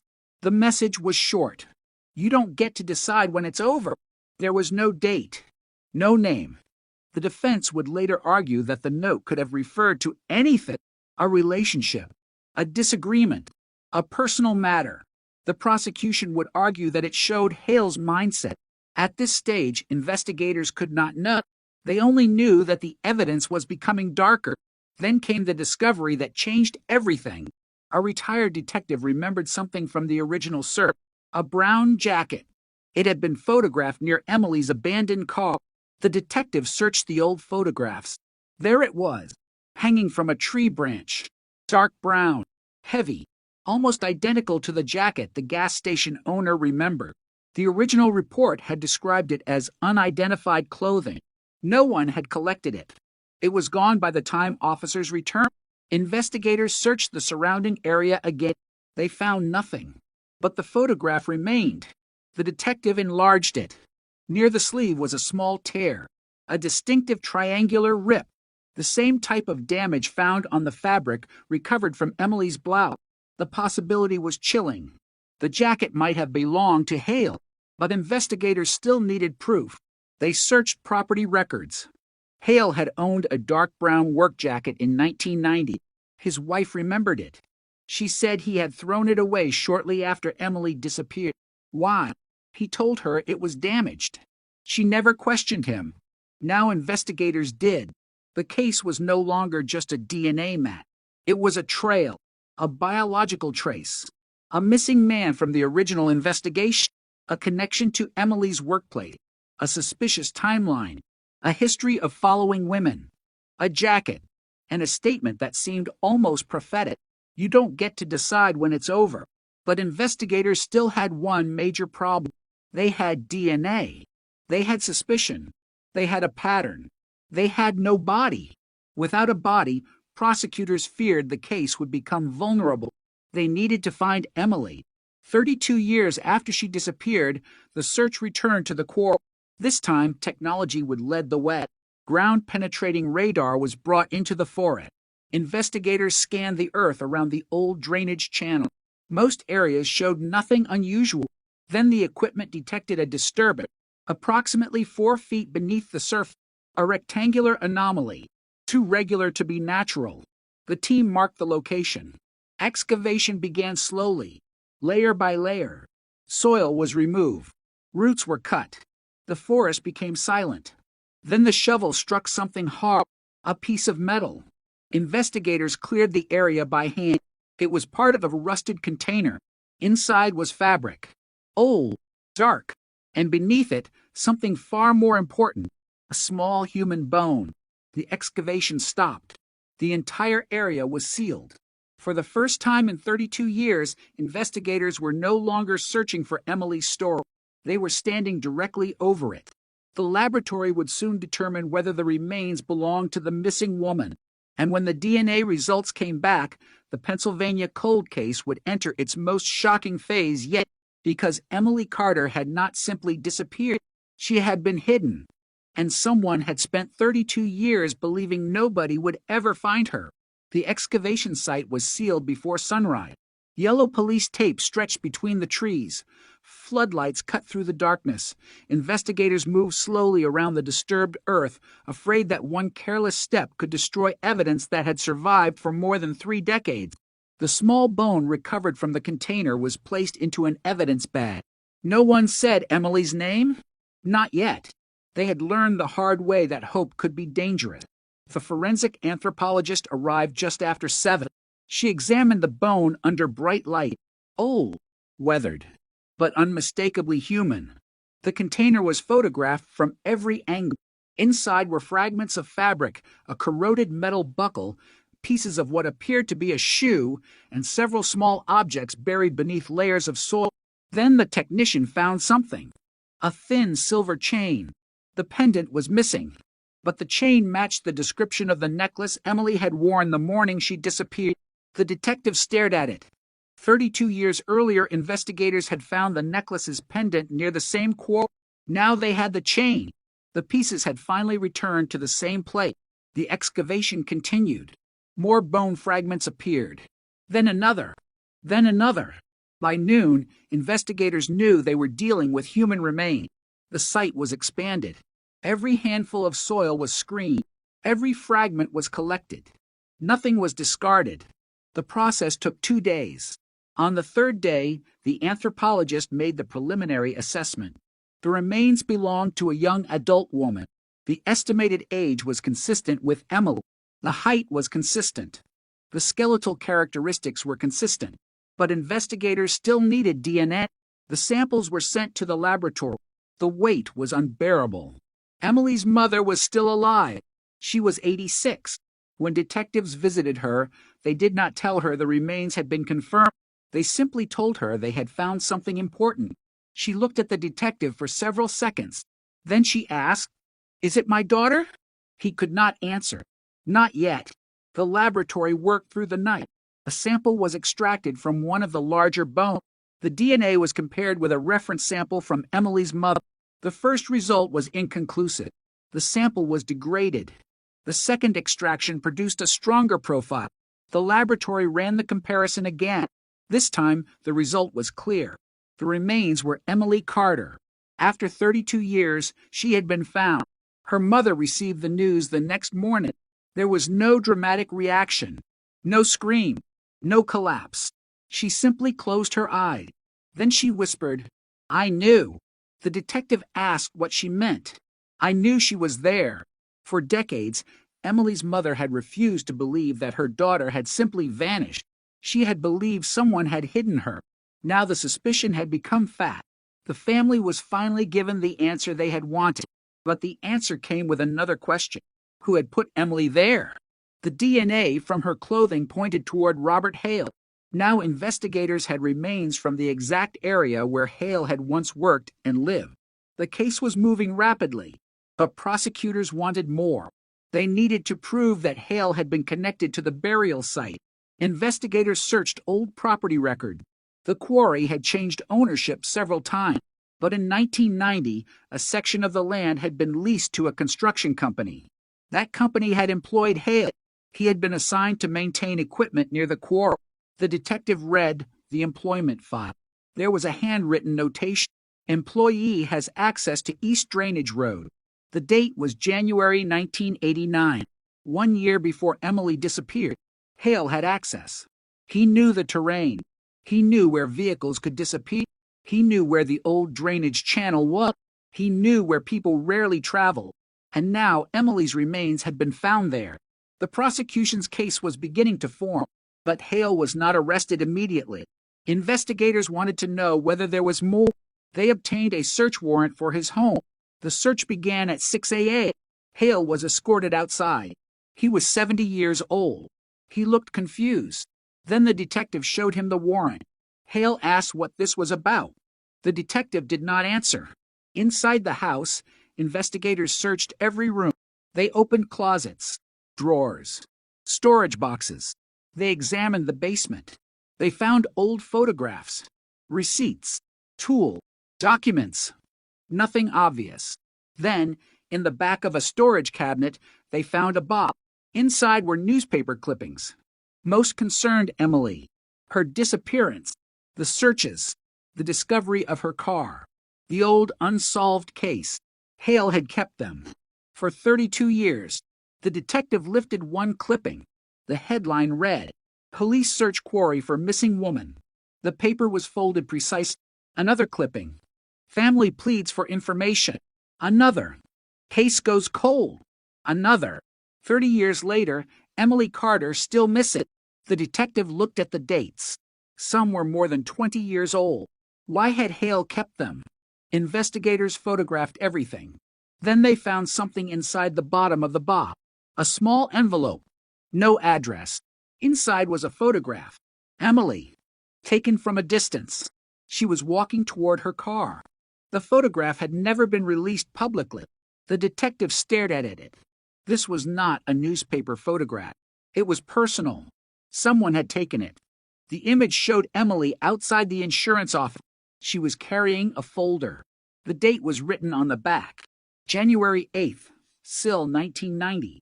6 days before her disappearance. The photograph changed the case. Hale had been watching her. The detective asked the forensic team to examine the photograph. They found no fingerprints, no usable biological evidence, but the image itself was devastating. It suggested preparation, observation, planning. Then investigators found another photograph. January 10th, Emily leaving work. January 12th, Emily walking into the grocery store.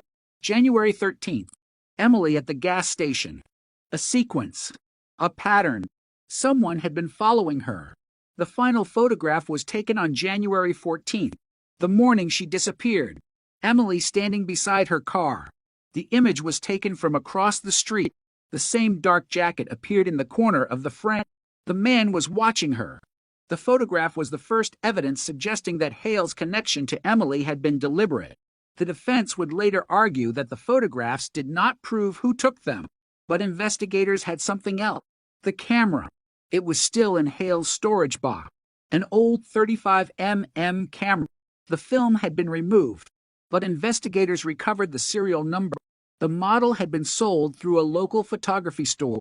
The store's records were gone, but an employee remembered Hale. He had purchased camera equipment in 1989. That did not prove he took the photographs. Yet the pattern was becoming impossible to ignore. Investigators then examined the photographs digitally. A reflection appeared in a car window. A figure, partially visible, wearing a dark jacket. The face was unclear, but the body shape matched Hale's approximate height and build. Again, not proof. Another piece. Another connection. Another reason to keep digging. Then investigators returned to the abandoned car. The vehicle had been stored for years before being sold. The current owner had no idea of its history. He allowed police to examine it. The car had been heavily modified. The seats had been replaced. The interior had been cleaned. But beneath the carpet, investigators found an old metal bracket. The bracket had been part of the original interior. A forensic technician detected microscopic biological material. The sample was too degraded for a full profile, but it contained mitochondrial DNA consistent with Emily's maternal line. The finding was not enough for court, but it suggested Emily had been inside the vehicle. The defense could argue that she had been inside because she owned the car. Yet the vehicle was no longer simply a location. It was part of the final timeline. Investigators reconstructed the morning. Emily left home. She stopped at the gas station. Hale appeared. She entered the vehicle. At some point, they traveled toward the quarry. Her car was later abandoned. Her clothing was torn. Her belongings were scattered. Her remains were hidden. And Hale had biological material on her clothing. The story was becoming clear, but investigators still did not know why. The motive became the final major question. They interviewed people who knew Hale. One former co-worker remembered something. Hale had become obsessed with Emily.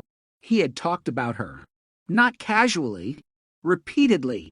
He had asked questions about where she lived, when she worked, who she dated, whether she was seeing anyone. At the time, the co-worker thought Hale simply liked her. Now the memory looked different. Another co-worker remembered Hale saying that Emily had made him look foolish.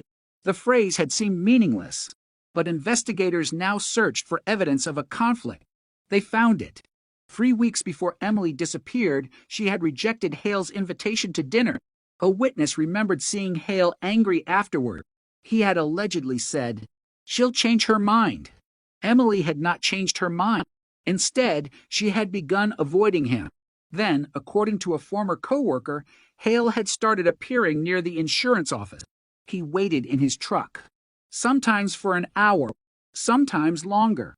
Emily had noticed. She told a friend that someone was watching her. That friend had been interviewed in 1990, but her statement had been buried. The detective found it. A single line. Emily said she thought Robert Hale was following her. The detective read the sentence again. Robert Hale. The name had been in the original file. The investigators simply had not connected it. The cold case was no longer being built from modern discoveries alone. The original evidence was coming back to light. A forgotten statement. A forgotten photograph. A forgotten employment record. A forgotten receipt. Everything was converging. But Hale had one advantage. He had 32 years to prepare. When investigators confronted him about the DNA, he denied knowing Emily well. When shown the photographs, he claimed he had no idea how they got into his box. When asked about the quarry, he said he had worked nearby, but had never gone into the drainage area. Then detectives showed him the employment record, access to the road. Hale stared at the paper. He said nothing. They asked whether he had ever seen Emily at the gas station. No. The detective placed the old receipt in front of him. Your cigarette purchase was recorded 2 minutes after her. Hale looked at the receipt, then at the detective. I don't remember. Do you remember January 14th, still 1990? No. Do you remember Emily Carter? Hale paused, then said, Not really. The detective leaned forward. You've kept her newspaper articles for 32 years. Hale looked at him. His expression changed. Only slightly, but enough. The detective knew he had finally reached something beneath the surface. Hale asked for a lawyer. The interview ended, but investigators were not finished. The box from Hale's home was sent to the laboratory. Every photograph, every envelope, every piece of paper. The goal was simple. Find DNA, find fingerprints, find anything connecting Hale to Emily. 1 week later, the laboratory called. They had found something. A tiny biological trace had been recovered from the back of one of the photographs. The DNA profile matched Hale, but that was not the shocking part. A second trace was also present. It matched Emily. The photograph had been handled by both of them. The defense could argue that this was innocent, but investigators had another question. Why was Emily's DNA on a photograph taken of her from a distance? Perhaps she had seen it. Perhaps someone had shown it to her. Perhaps it had been taken from a place she had access to. No one knew. Then the technician examined the envelope containing the photograph. There was writing inside, almost invisible. A date, a time, and a location. The quarry. The detective stared at the words. January 14th, 6:40 a.m. The same morning Emily disappeared. The same location where her remains would eventually be found. For 32 years, investigators had asked where Emily went after the gas station. Now they had a possible answer. She had gone toward the quarry, and someone had been waiting. The case was no longer simply a cold case. It was becoming a reconstruction of a planned murder.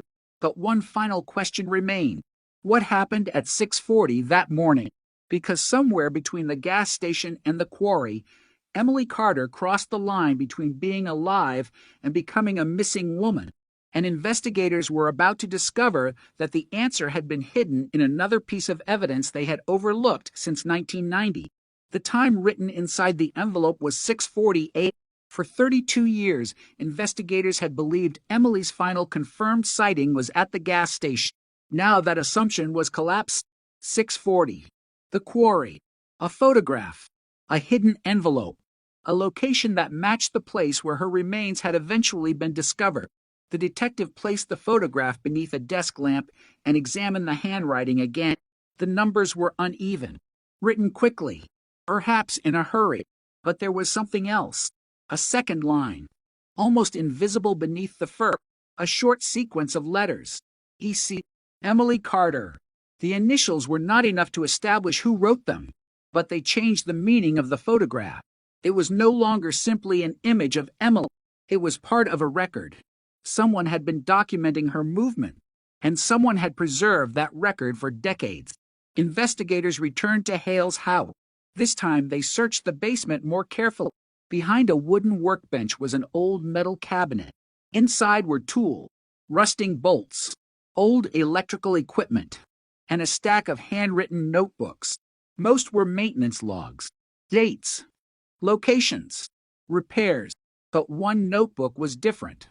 There were no work orders, no names, just dates and times. January 8th, January 10th, January 12th, January 13th, January 14th. The same dates appearing in the photographs. The detective turned the page. January 14th, 6:02, 6:11, 6:18, 6:40, 7:12, 7:48. It was a timeline. Emily's final morning. Someone had written down every movement. Investigators photographed every page. Then they noticed the handwriting. It matched the note found in the envelope. It matched Hale's known handwriting. The evidence was becoming overwhelming, but the timeline contained one entry that changed everything. 7:12. Done. One word. No explanation. No location. Just done. The detective stared at it. 32 years of silence reduced to 4 letters. Done. The prosecution later argued that the word represented the moment Hale completed the murder and began covering his track. The defense argued that the notebook had been misunderstood. Hale's attorney claimed the entries could have referred to work, repairs, personal errands. Nothing specifically identified Emily, but the dates were too precise. The locations matched. The photographs matched. The DNA matched. And the final entry was followed by something else, a vehicle description. Blue sedan. Emily's car. At 7:20. Road clear. At 7:35. Back. Then 7:48. Plant. Hale had apparently documented his own movement. Investigators now had a timeline more detailed than anything the original case had ever contained. But one detail still disturbed them. Why would a killer keep such a record? The answer might have been simple. Hale believed he was preserving control. He had spent decades convinced that the case would never be solved. The notebook was not a confession. It was a private record, a way of remembering, a way of controlling the narrative, or perhaps a way of reassuring himself that every step had been planned. The detective did not know, but the notebook gave investigators something they desperately needed, a sequence. Emily left her apartment. Hale appeared at the gas station. The two moved toward the quarry. At 6:40, something happened. By 7:12, the notebook said done. By 7:48, Hale was at work. The timeline was horrifyingly efficient. The next question was how Emily had been transported. Her car had been abandoned near the quarry road, but her remains were found farther inside the woods. Investigators suspected Hale had used his pickup. They searched the old vehicle records. The truck had been sold in 1994.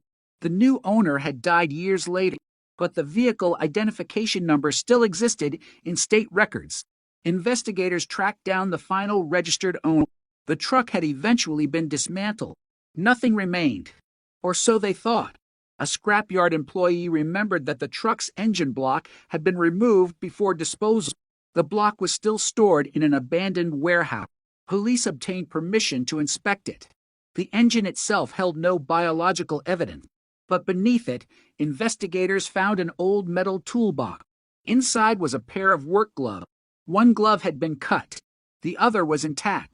The laboratory tested the material. Hale's DNA was present. So was Emily's.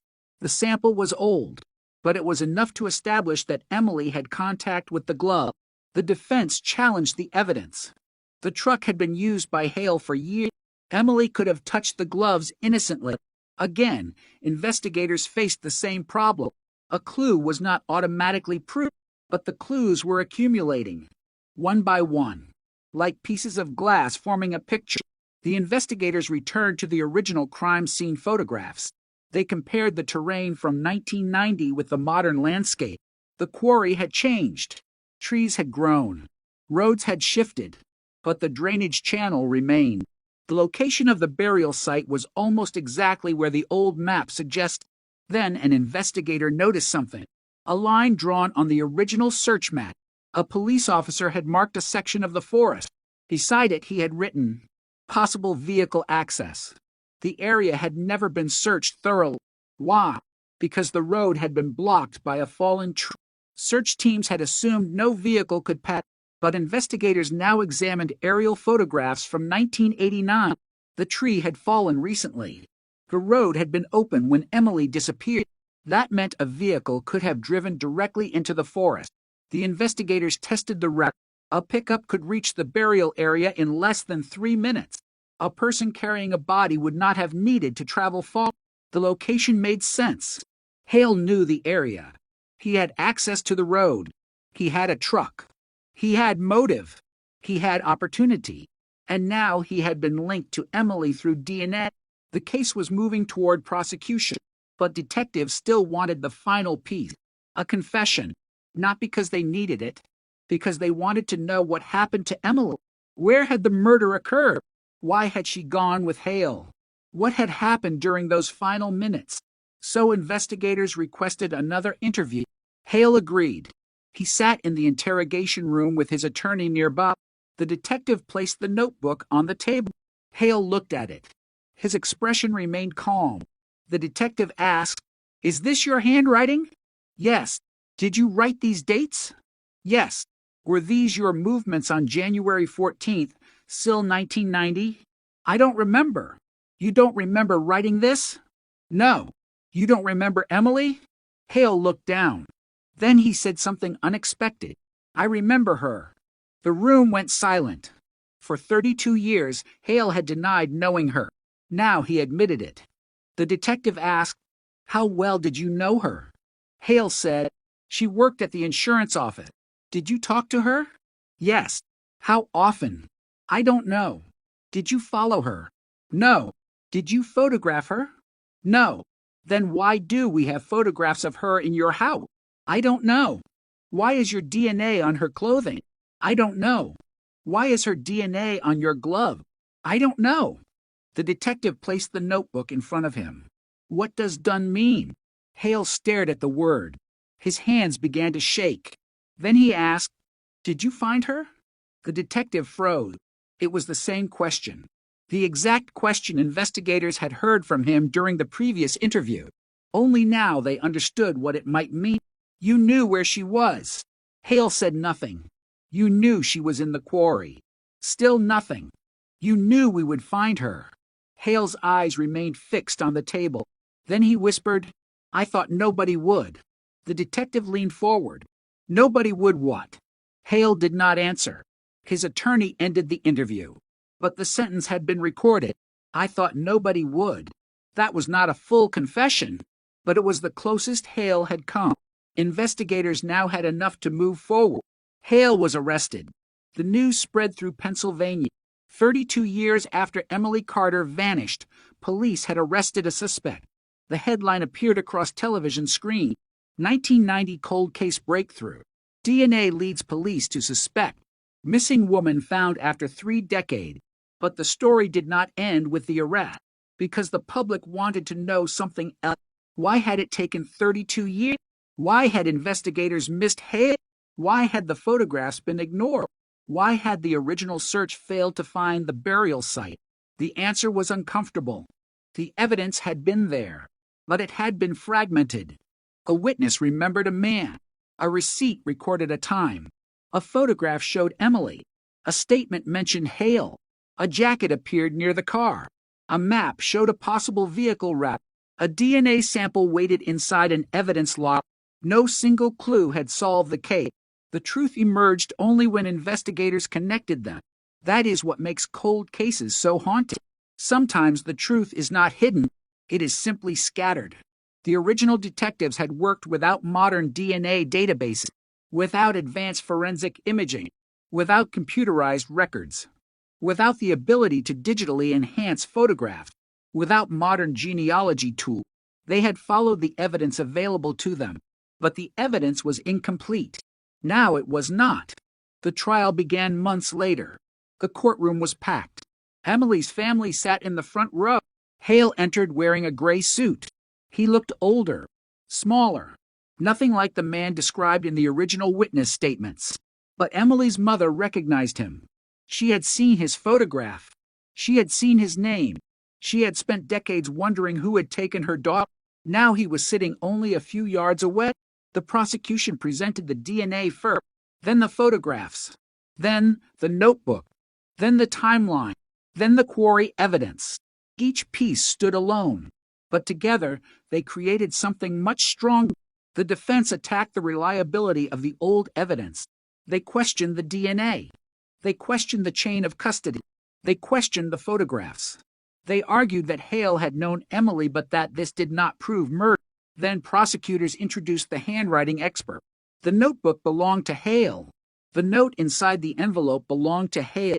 The timeline was written in his hand, and the word "done" appeared beside the exact date Emily disappeared. The courtroom became silent.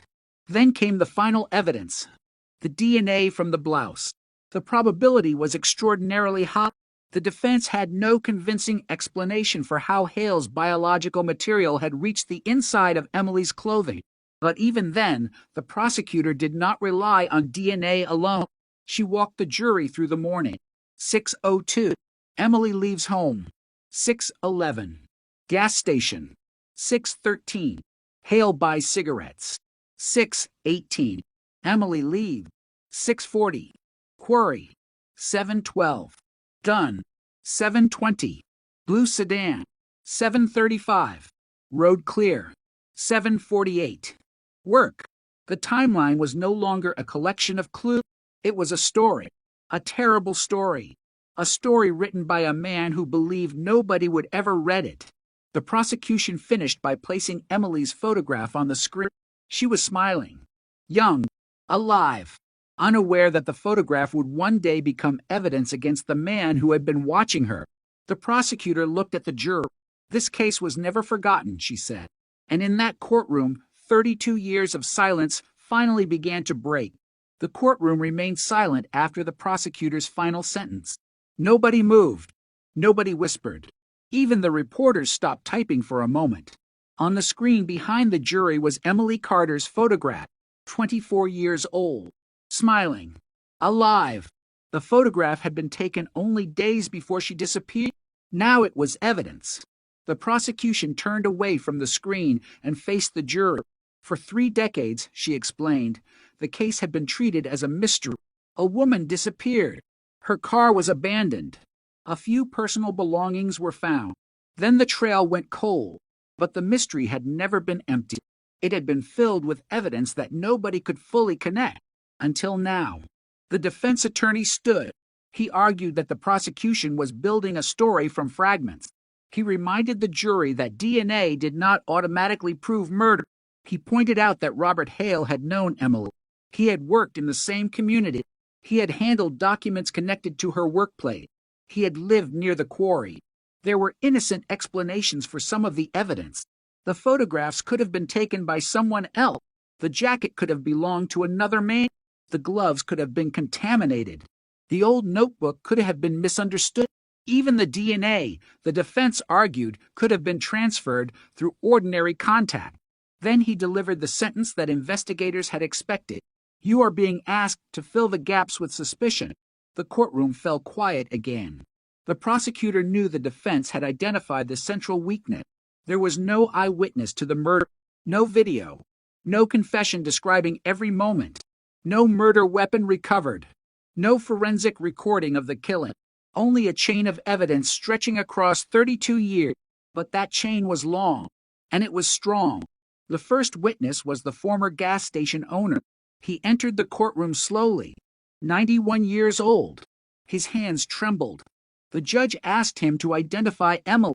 He pointed toward the family, then toward the photograph. That was her. The prosecutor asked whether he remembered the morning of January 14th, Sill 1990. He said yes. She asked what he remembered. The snow. What else? Her car. And the man? The old man looked toward Hale. His face changed.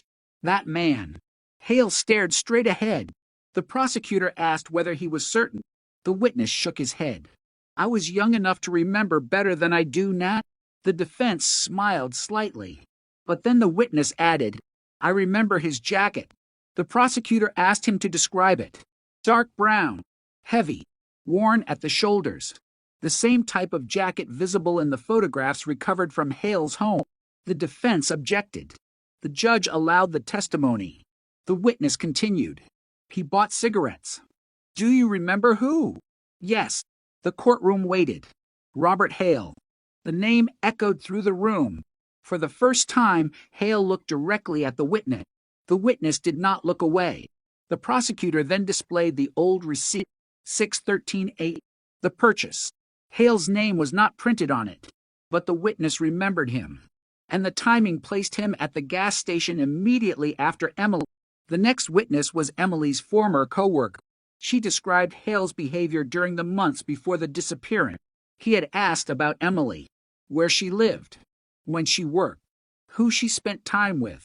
The defense challenged the memory. 32 years was a long time. The witness admitted that, but she remembered one conversation. Emily had told her, I think he's following me. The prosecutor asked, who did she mean? The witness answered, Robert. Hale lowered his eyes. Then came another witness, Rachel Morgan, the woman who had filed a restraining order request against Hale 1 month after Emily disappeared. She told the jury that Hale had followed her, waited outside her home, called repeatedly, became angry when she refused to see him. The defense argued that Rachel's experience had nothing to do with Emily. The prosecutor agreed. It did not prove the murder, but it established something else, a pattern of behavior that had existed before and after January 1990. Then the forensic anthropologist testified. She explained how the remains had been recovered. She described the location, the depth, the condition, the skeletal evidence. The jury saw photographs of the excavation. The images were carefully presented. Nothing sensational, nothing unnecessary, just evidence. The remains had been concealed. The burial site was remote. The location could be reached by vehicle, and the area had been accessible to Hale through his employment. Then came the DNA analyst. The courtroom changed. Everyone understood that this was the testimony that could decide the case. The analyst explained how the original evidence had been preserved. A small section of Emily's clothing had been stored for decades. In 1990, investigators had attempted tests. The results had been inconclusive. Technology improved. The evidence remained. In 2022, the laboratory tested the sample again. A DNA profile was recovered. It matched Hale. The defense attorney approached the witness. Can DNA tell you when the biological material was deposited? No. Can it tell you whether the contact was intentional? No. Can it tell you whether the defendant murdered the victim? DNA alone cannot establish that. The defense returned to his table. For a moment, the case seemed vulnerable. Then the prosecutor stood. She asked one final question. Doctor, is there anything about the location of this DNA that is significant? The analyst answered, yes. Explain. The material was recovered from the interior portion of the torn garment near the damaged shoulder area. Would that location be consistent with direct physical contact? Yes. Could it be consistent with someone grabbing the garment? Yes. The prosecutor sat down. No dramatic statement. No theatrical pause. The evidence spoke for itself. Then came the notebook. A handwriting expert explained that the writing belonged to Hale, page after page. Dates. Times. Short phrases. The defense argued that the notebook could have been a personal work journal, but the prosecutor displayed the timeline beside the original evidence. 6:11. Gas station. 6:13. Cigarette purchase. 6:40. Quarry. 7:12. Gun. 7:20. Blue sedan. 7:35. Road clear. 7:48. Plant. The jury saw the pattern. Then the prosecutor introduced the photographs. January 8th. Emily leaving work. January 10th. Emily at a grocery store.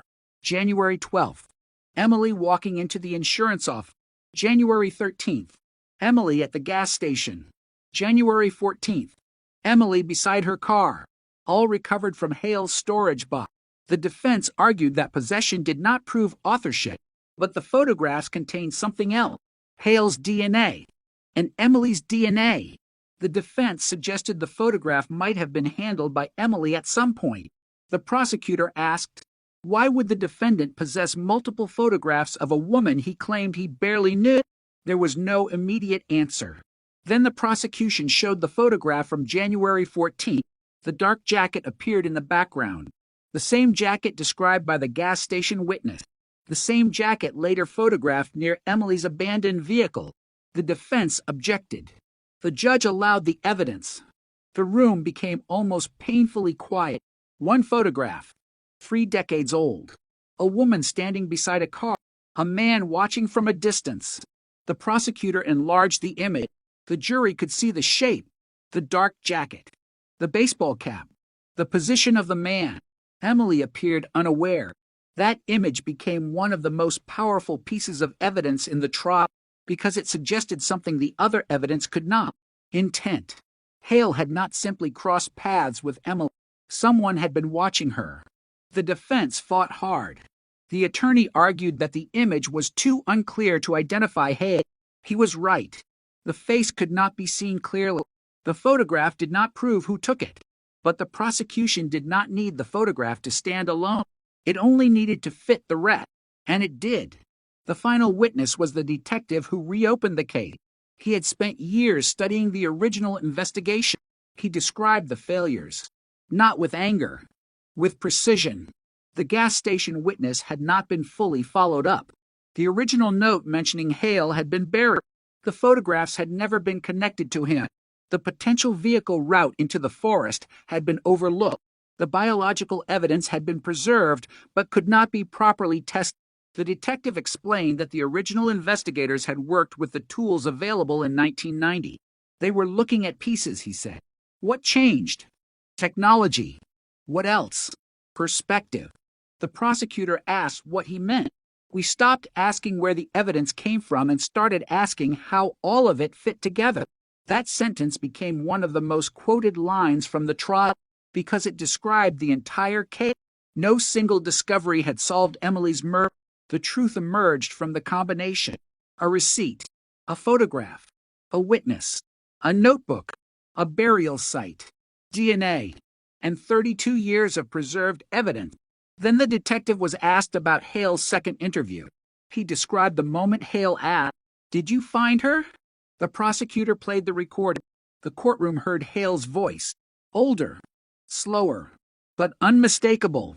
"Did you find her?" Then the detective's voice. "You knew where she was." Silence. "You knew she was in the quarry."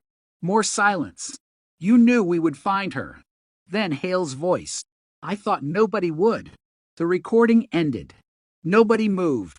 Emily's mother covered her face. The defense did not object to the recording. It had been legally obtained. The jury listened again. Then the prosecution rested. The defense presented its case. It was much shorter. Hale's attorney called to experts who challenged the interpretation of the DNA. They argued that contamination and secondary transfer were possible. They questioned the age of the evidence. They questioned the reliability of witnesses who had been remembering events from 32 years earlier, but they could not explain everything. They could not explain the photographs. They could not explain the notebook. They could not explain why Hale had preserved newspaper articles about Emily. They could not explain why his DNA was inside her torn clothing. They could not explain the burial site. They could not explain the timeline. And they could not explain his own work. Still, the defense reminded the jury of a fundamental principle. Suspicion was not enough. The burden belonged to the prosecution. Every element had to be proven. The jury left the courtroom. The family waited. Hale waited. Reporters waited. Outside, snow began falling again. Just like the morning Emily disappeared, for hours there was no word. Then evening came. The jury returned. Everyone stood. The foreperson held the verdict sheet. The judge asked for the verdict. The answer came quietly. Guilty. Emily's mother closed her eyes. For 32 years the word had been missing from her daughter's story. Now it was there. Guilty. Hale showed almost no emotion. He stared at the floor. The judge ordered him into custody. Reporters rushed outside. Cameras turned on. Microphones appeared. The headline was immediate. Pennsylvania 1990 cold case solved. DNA evidence stuns police. A murder that had survived 32 years had finally reached a courtroom. But the family did not celebrate. There was no celebration. They had one certainty. Not their daughter back. Outside the courthouse, Emily's mother held a photograph of her daughter. She looked at the cameras. Then she said only one thing. She deserved to be found. The sentence spread across the state. It became the final emotional center of the case, because that was what the investigation had ultimately been about. Not the killer, not the headlines, not the forensic breakthrough. Emily deserved to be found. She deserved a name, a grave, an answer, and the truth. But even after the conviction, investigators still had one final mystery. The notebook ended at 7:48. The timeline was detailed.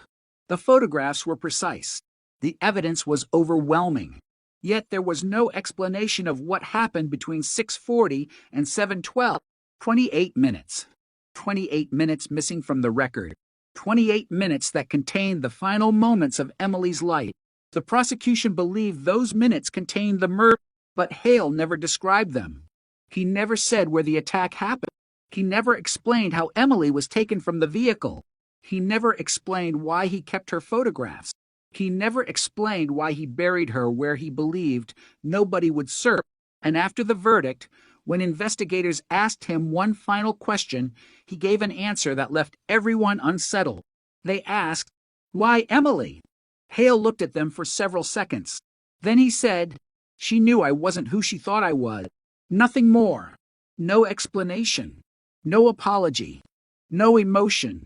Just one sentence." Then he was taken away. The courtroom emptied. The reporters left. The family remained. And outside, snow continued falling across Pennsylvania. For 32 years, the case had been frozen in time. Now the truth had finally broken through, but the 28 minutes remained. And somewhere inside those missing minutes was the last piece of Emily Carter's story. The 28 missing minutes became the obsession, not for the public, not for the newspapers, for the investigators who had spent years rebuilding the case. 6:40, 7:12, 28 minutes. Between those two times, Emily Carter disappeared from the world. Everything before 6:40 could be reconstructed. Everything after 7:12 could be supported by evidence. But the middle remained dark. The detectives knew Hale had been at the quarry. They knew Emily was there. They knew he had left the area. They knew her body had eventually been hidden nearby, but they did not know exactly where the murder occurred. That mattered because investigators wanted to understand the sequence. The old quarry contained dozens of possible locations: an abandoned equipment shed, a maintenance building, a drainage tunnel, a collapsed storage structure, several narrow paths, a concrete platform overlooking the quarry floor. Any of them could have been the place where Emily's life ended. The investigators returned to the site. They walked the route slowly. 6:40. Where would Hale have parked? Where would Emily have stood? Where could someone have hidden from passing vehicles?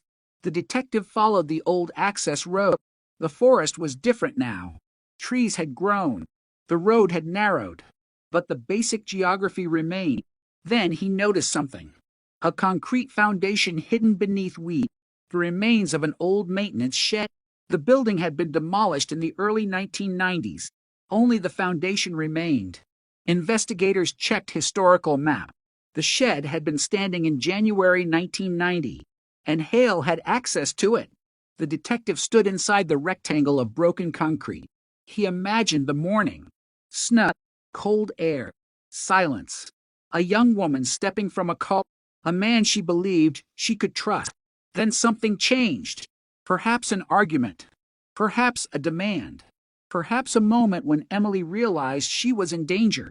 The investigators searched the area. Nothing obvious remained, but ground-penetrating radar detected several disturbances beneath the foundation. Excavation began. They found nails, glass, metal fragments, old tools. Nothing connected to Emily. Then a technician found something small, a button, white, plastic. Investigators compared it with photographs of Emily's clothing. One button was missing from her blouse. The button was sent for testing. It contained no usable DNA, but its location was significant. It had been beneath the old foundation, and the foundation had been part of the building where Hale worked. The discovery could not prove the murder occurred there, but it created another link. Then, investigators found a second object, a small brass clip. Emily's mother recognized it. It had belonged to her daughter's purse. The purse itself had never been found. Now a piece of it had been recovered. Again, the trail led back to the quarry. The detectives began reconstructing the movement of Emily's belongings. Her scarf had been found near the road, her shoe farther inside the woods, her necklace near the drainage channel, a piece of her blouse near the excavation site. Her purse was missing. The objects formed a strange path, as if someone had moved through the area while carrying or dragging something. The investigators examined the distances. The scarf was closest to the road. The shoe was farther away. The necklace was farther still. The blouse fragment was near the old shed. The remains were hidden deeper into the forest. The pattern suggested movement. Not necessarily during the murder, but afterward. Someone had traveled through the area, and someone had attempted to conceal evidence along the way. Then the forensic team made another discovery. Tiny fibers were found inside the old drainage channel. The fibers matched the interior fabric of Hale's pickup truck. The truck no longer existed, but investigators had preserved samples from the old vehicle during the 2022 search. The fibers were consistent. Again, the defense could challenge them, but the chain continued. The detective returned to the notebook. The entry at 6:40 had no description, only the time. Then 7:12. Done. He wondered why Hale had chosen those words. Perhaps the murder occurred during that interval. Perhaps the burial. Perhaps both. Then investigators found another notebook. This one had been hidden in a locked drawer. It was smaller, older. The cover was damaged. Inside were pages from 1989 and 1990. Most were blank. But January 14th contained 3 lines. 6:40. Talk. 6:55. Refused. 7:12. Done. That was all. The meaning was devastating. Hale had written talk, then refused, then done. Investigators believed Emily had refused something. What? They could not know. Perhaps she refused to date him. Perhaps she threatened to report his behavior. Perhaps she demanded that he stop following her. Perhaps she discovered something about him. But the sequence suggested escalation, a conversation, a refusal, a final act. The prosecution obtained permission to introduce the notebook into the record. The defense argued that the meaning was speculative. The judge allowed it as circumstantial evidence, but investigators privately believe they were finally seeing the emotional structure of the crime. Hale wanted something. Emily refused. Hale lost control. Then she died. The motive became clearer. It was not random. It was personal. It was about control. Emily had tried to distance herself. Hale had refused to accept it. The old restraining order complaint from Rachel suddenly became even more important. The same pattern. A woman says no. Hale continues. The woman attempts to distance herself. Hale becomes angry. In Emily's case, the pattern ended in murder, but investigators still had one question. Why had Emily gone with him? The gas station witness had seen no struggle. The answer was probably trust. Emily knew Hale. She may have believed they were going to talk. Perhaps she thought he wanted to apologize. Perhaps he told her something urgent. Perhaps he convinced her that the conversation would be brief. She entered the car voluntarily. That possibility made the case even more tragic, because the danger was not visible. The threat had a familiar face. A face Emily had seen before. A face that had not frightened her enough to run. That was how Hale had gained access. Not through force, through familiarity. Investigators later found a note from Emily's workplace. It was dated January 13th, the day before she disappeared. Emily had written, "Need to talk to R. Tomorrow." The note was vague, but the detective believed the R stood for Robert. The defense argued that it could have referred to anyone. The prosecution pointed out that Emily had no other known contact beginning with R who was connected to the case. Still, the evidence remained circumstantial. The case was never going to contain a perfect answer. Cold cases rarely do. They are built from fragments. A partial fingerprint, a faded receipt, a remembered face, a DNA profile, a photograph, a line in a notebook. The truth emerges slowly, sometimes painfully. The final investigation report described Emily's death as a targeted homicide motivated by Hale's escalating fixation and rejection. The exact mechanism of death could not be established with complete certainty. The remains were too degraded. But the forensic evidence suggested blunt force, trauma. Several fractures were consistent with a violent assault. There was no evidence that Emily had died naturally. No evidence of accidental death. The conclusion was clear. She had been murdered, and the murder had been concealed. The investigators also reconstructed the burial. Hale had used the old access road. He had driven deep into the forest. He had selected a location shielded by trees. He had used an existing depression in the ground. The container was placed there. Then the area was covered. Leaves, soil, branches. The work was careful. Not perfect, but careful enough to survive 3 decades. Hale had made one mistake. He had underestimated the evidence. He believed the forest would erase everything. Instead, it preserved the clues. The DNA survived. The photographs survived. The notebook survived. The maps survived. The witnesses survived. And the memory survived. That was the real reason the case eventually broke. Not luck, persistence, technology, and time. Time had destroyed some evidence, but it had also exposed other things. People who had once been afraid were willing to speak. Records that had been buried became accessible. Scientific techniques improved, and Hale grew old. The man who had once controlled the investigation could no longer control the past. His own possessions became evidence. His own notes became evidence. His own words became evidence. Even the newspaper articles he had saved became evidence. He had spent decades preserving the story. He had unknowingly preserved pieces of the prosecution's case. One investigator described it as a trail the suspect built himself.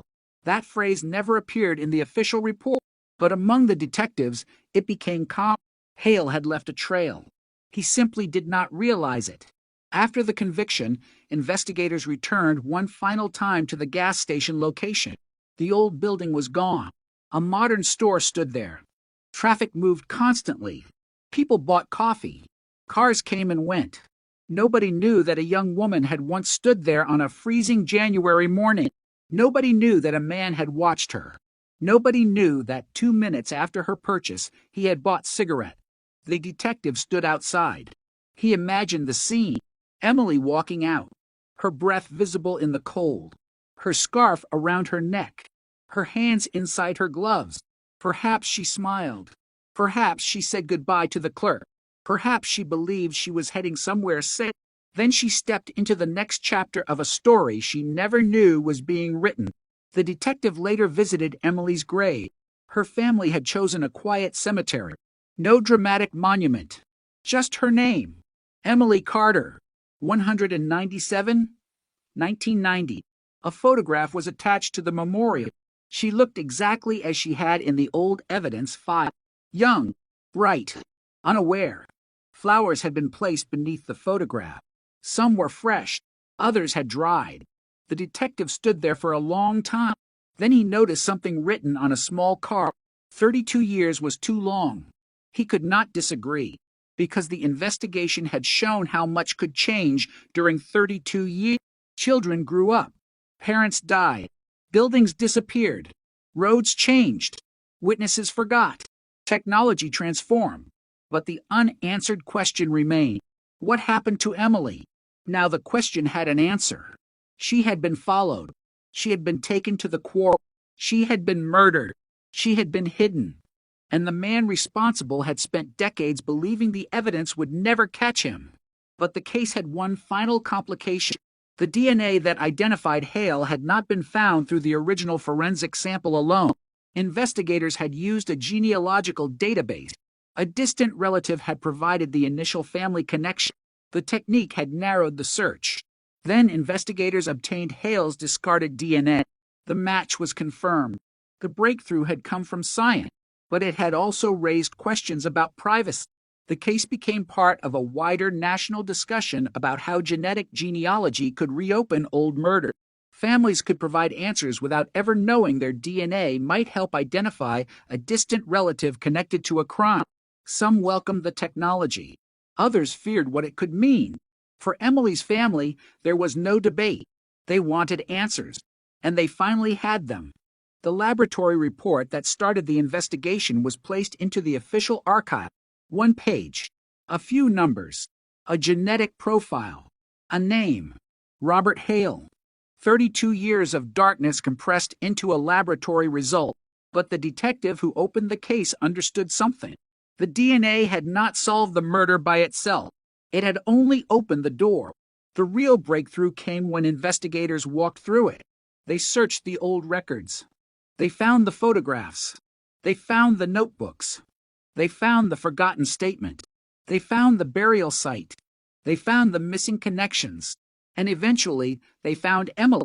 The cold case was solved. But the story remained haunting for one reason. Emily had not disappeared into nothing. She had been there all along. In the records. In the photographs. In the evidence locker. In her mother's memories. In the town's history. And beneath the Pennsylvania soil, waiting. 32 years. Waiting for someone to look again. And when they finally did, the silence broke. The silence broke slowly. Not with a scream. Not with a confession. With a laboratory result. A name. A photograph. A forgotten notebook. That was how the truth returned to Emily Carter. But even after the conviction, investigators knew there was another story buried beneath the official one. The story of what happened after Emily disappeared. The story of how a community changed. And the story of how one family survived 32 years without an answer. Emily's mother had kept her daughter's room almost untouched. The blue curtains remained. The old wooden desk remained. Books still stood along the shelf. A small perfume bottle sat near the mirror. For years, dust had collected around everything, but the room was never abandoned. It was preserved. A frozen moment. As if Emily might somehow walk through the door and complain that someone had moved her thing. After the conviction, her mother finally opened the closet. She found a winter coat Emily had worn during the weeks before her disappearance. Inside one pocket was a folded grocery list. Milk, bread, coffee, laundry detergent. Nothing remarkable. But at the bottom was one handwritten word. Mom. Her mother held the paper against her chest. 32 years of waiting had turned ordinary objects into artifacts. A grocery list, a calendar, a photograph, a scarf.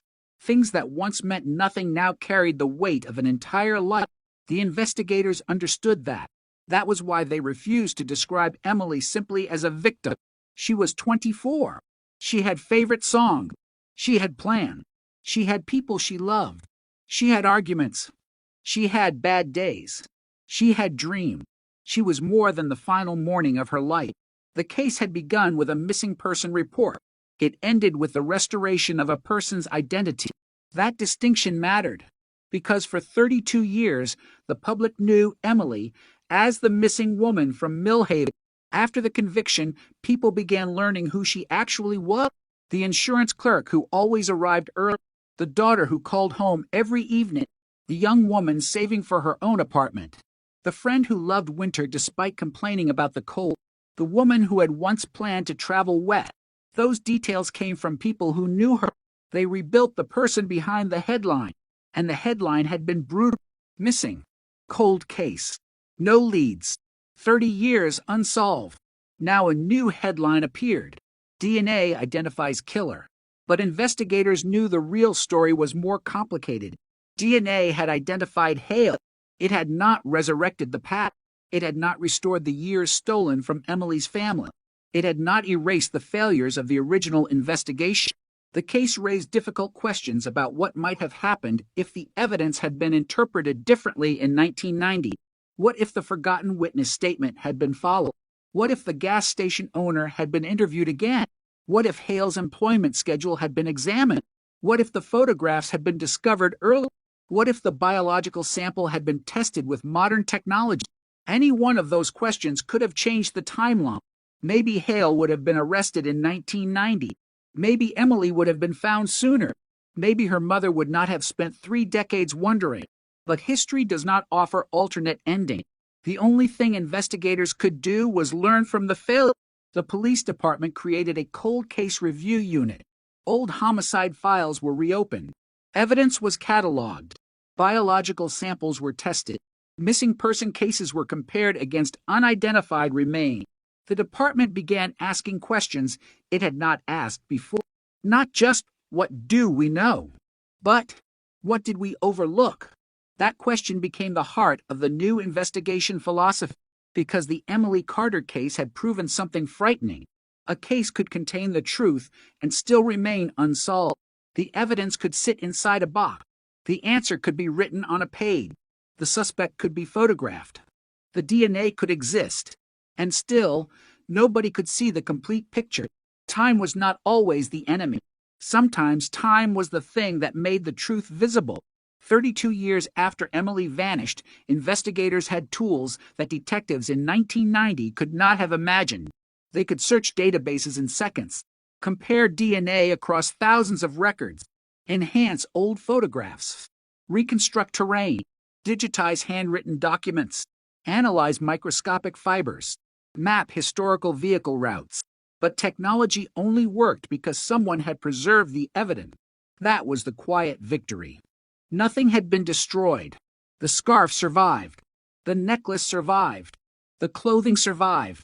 The photograph survived. The notebook survived. The receipt survived. The evidence survived. Emily survived in pieces. And those pieces eventually became a story. Hale's life after 1990 was also examined. He had married. He had raised children. He had built a career.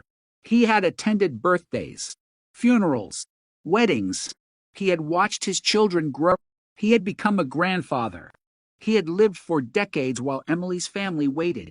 That fact disturbed investigators more than anything, because it showed how completely a person could separate himself from the consequences of a crime.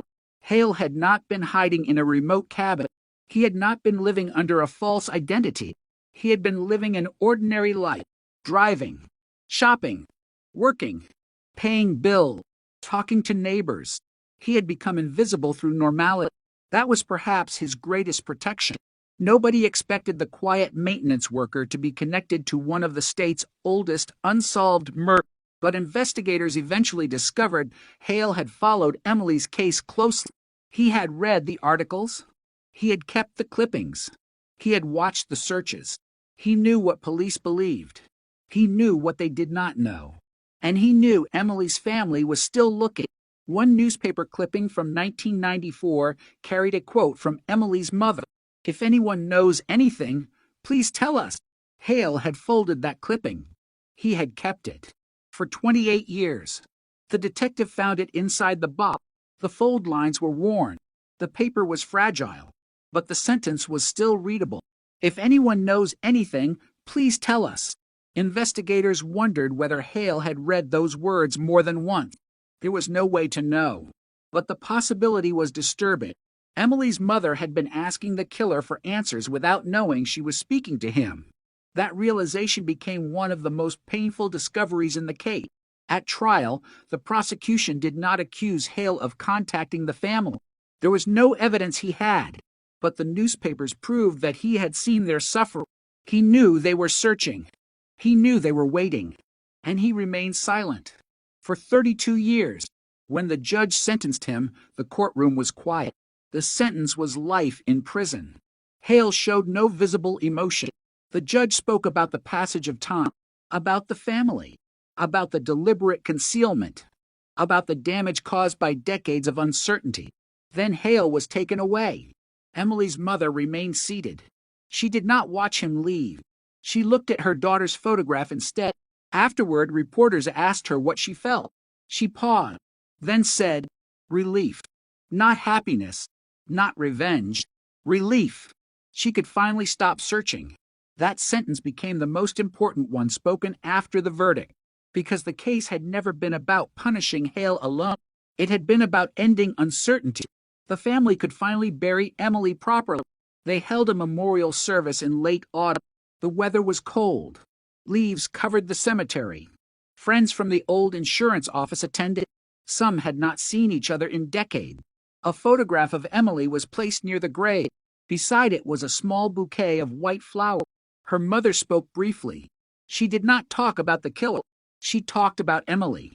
She described her laugh, her stubbornness, her love of old movies, her habit of drinking coffee too late at night.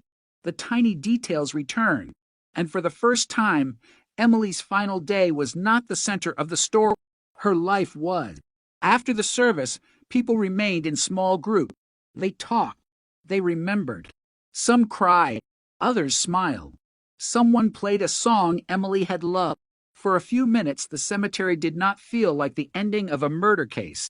It felt like a birthday party that had arrived 32 years late. The detective stood at a distance. He watched Emily's mother touch the photograph. Then he walked away. He understood that the case belonged to the family now. The police had done their part. The court had done its part. Science had done its part. The rest belonged to memory. But the case continued to produce questions. One question concerned the photographs. Who had taken them? The evidence strongly suggested Hale, but there was no direct proof. The camera was his. His DNA was on the photographs. His handwriting appeared on the note. The dates matched. Still, the precise mechanics remained uncertain. Another question concerned the unknown male seen at the gas station.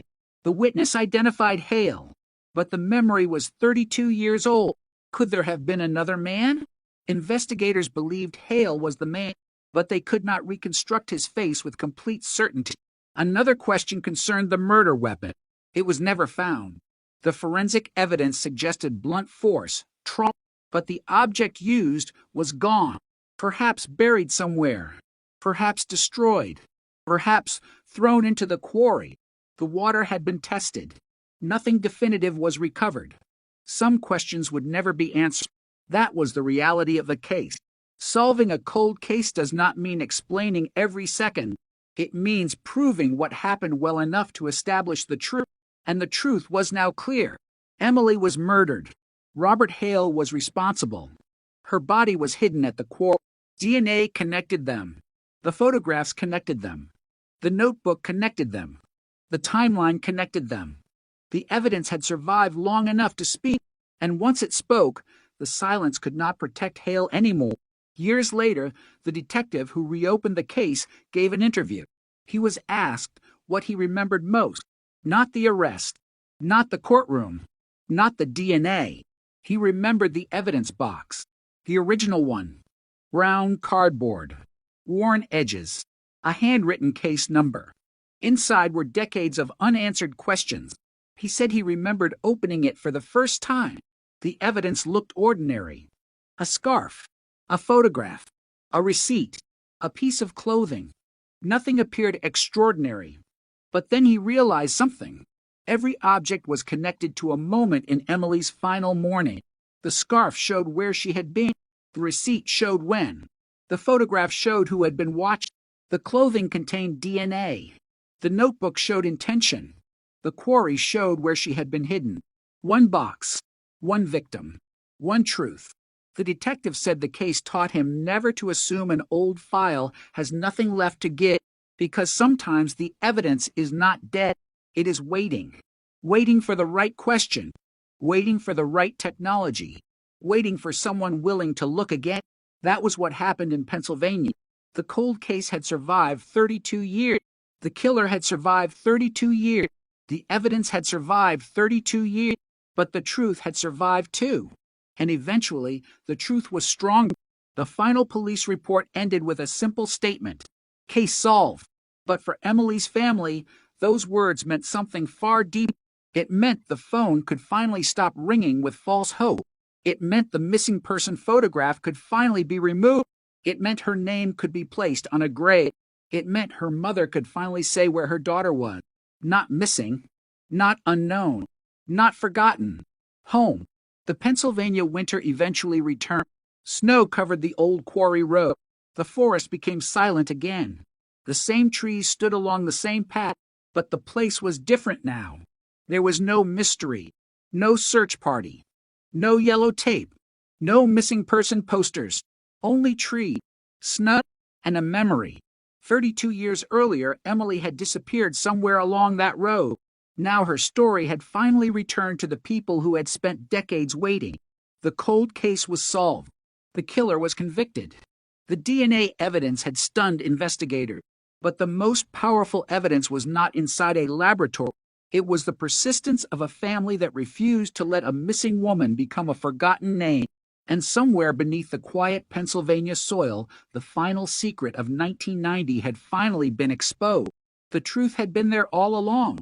It simply took 32 years for someone to see it.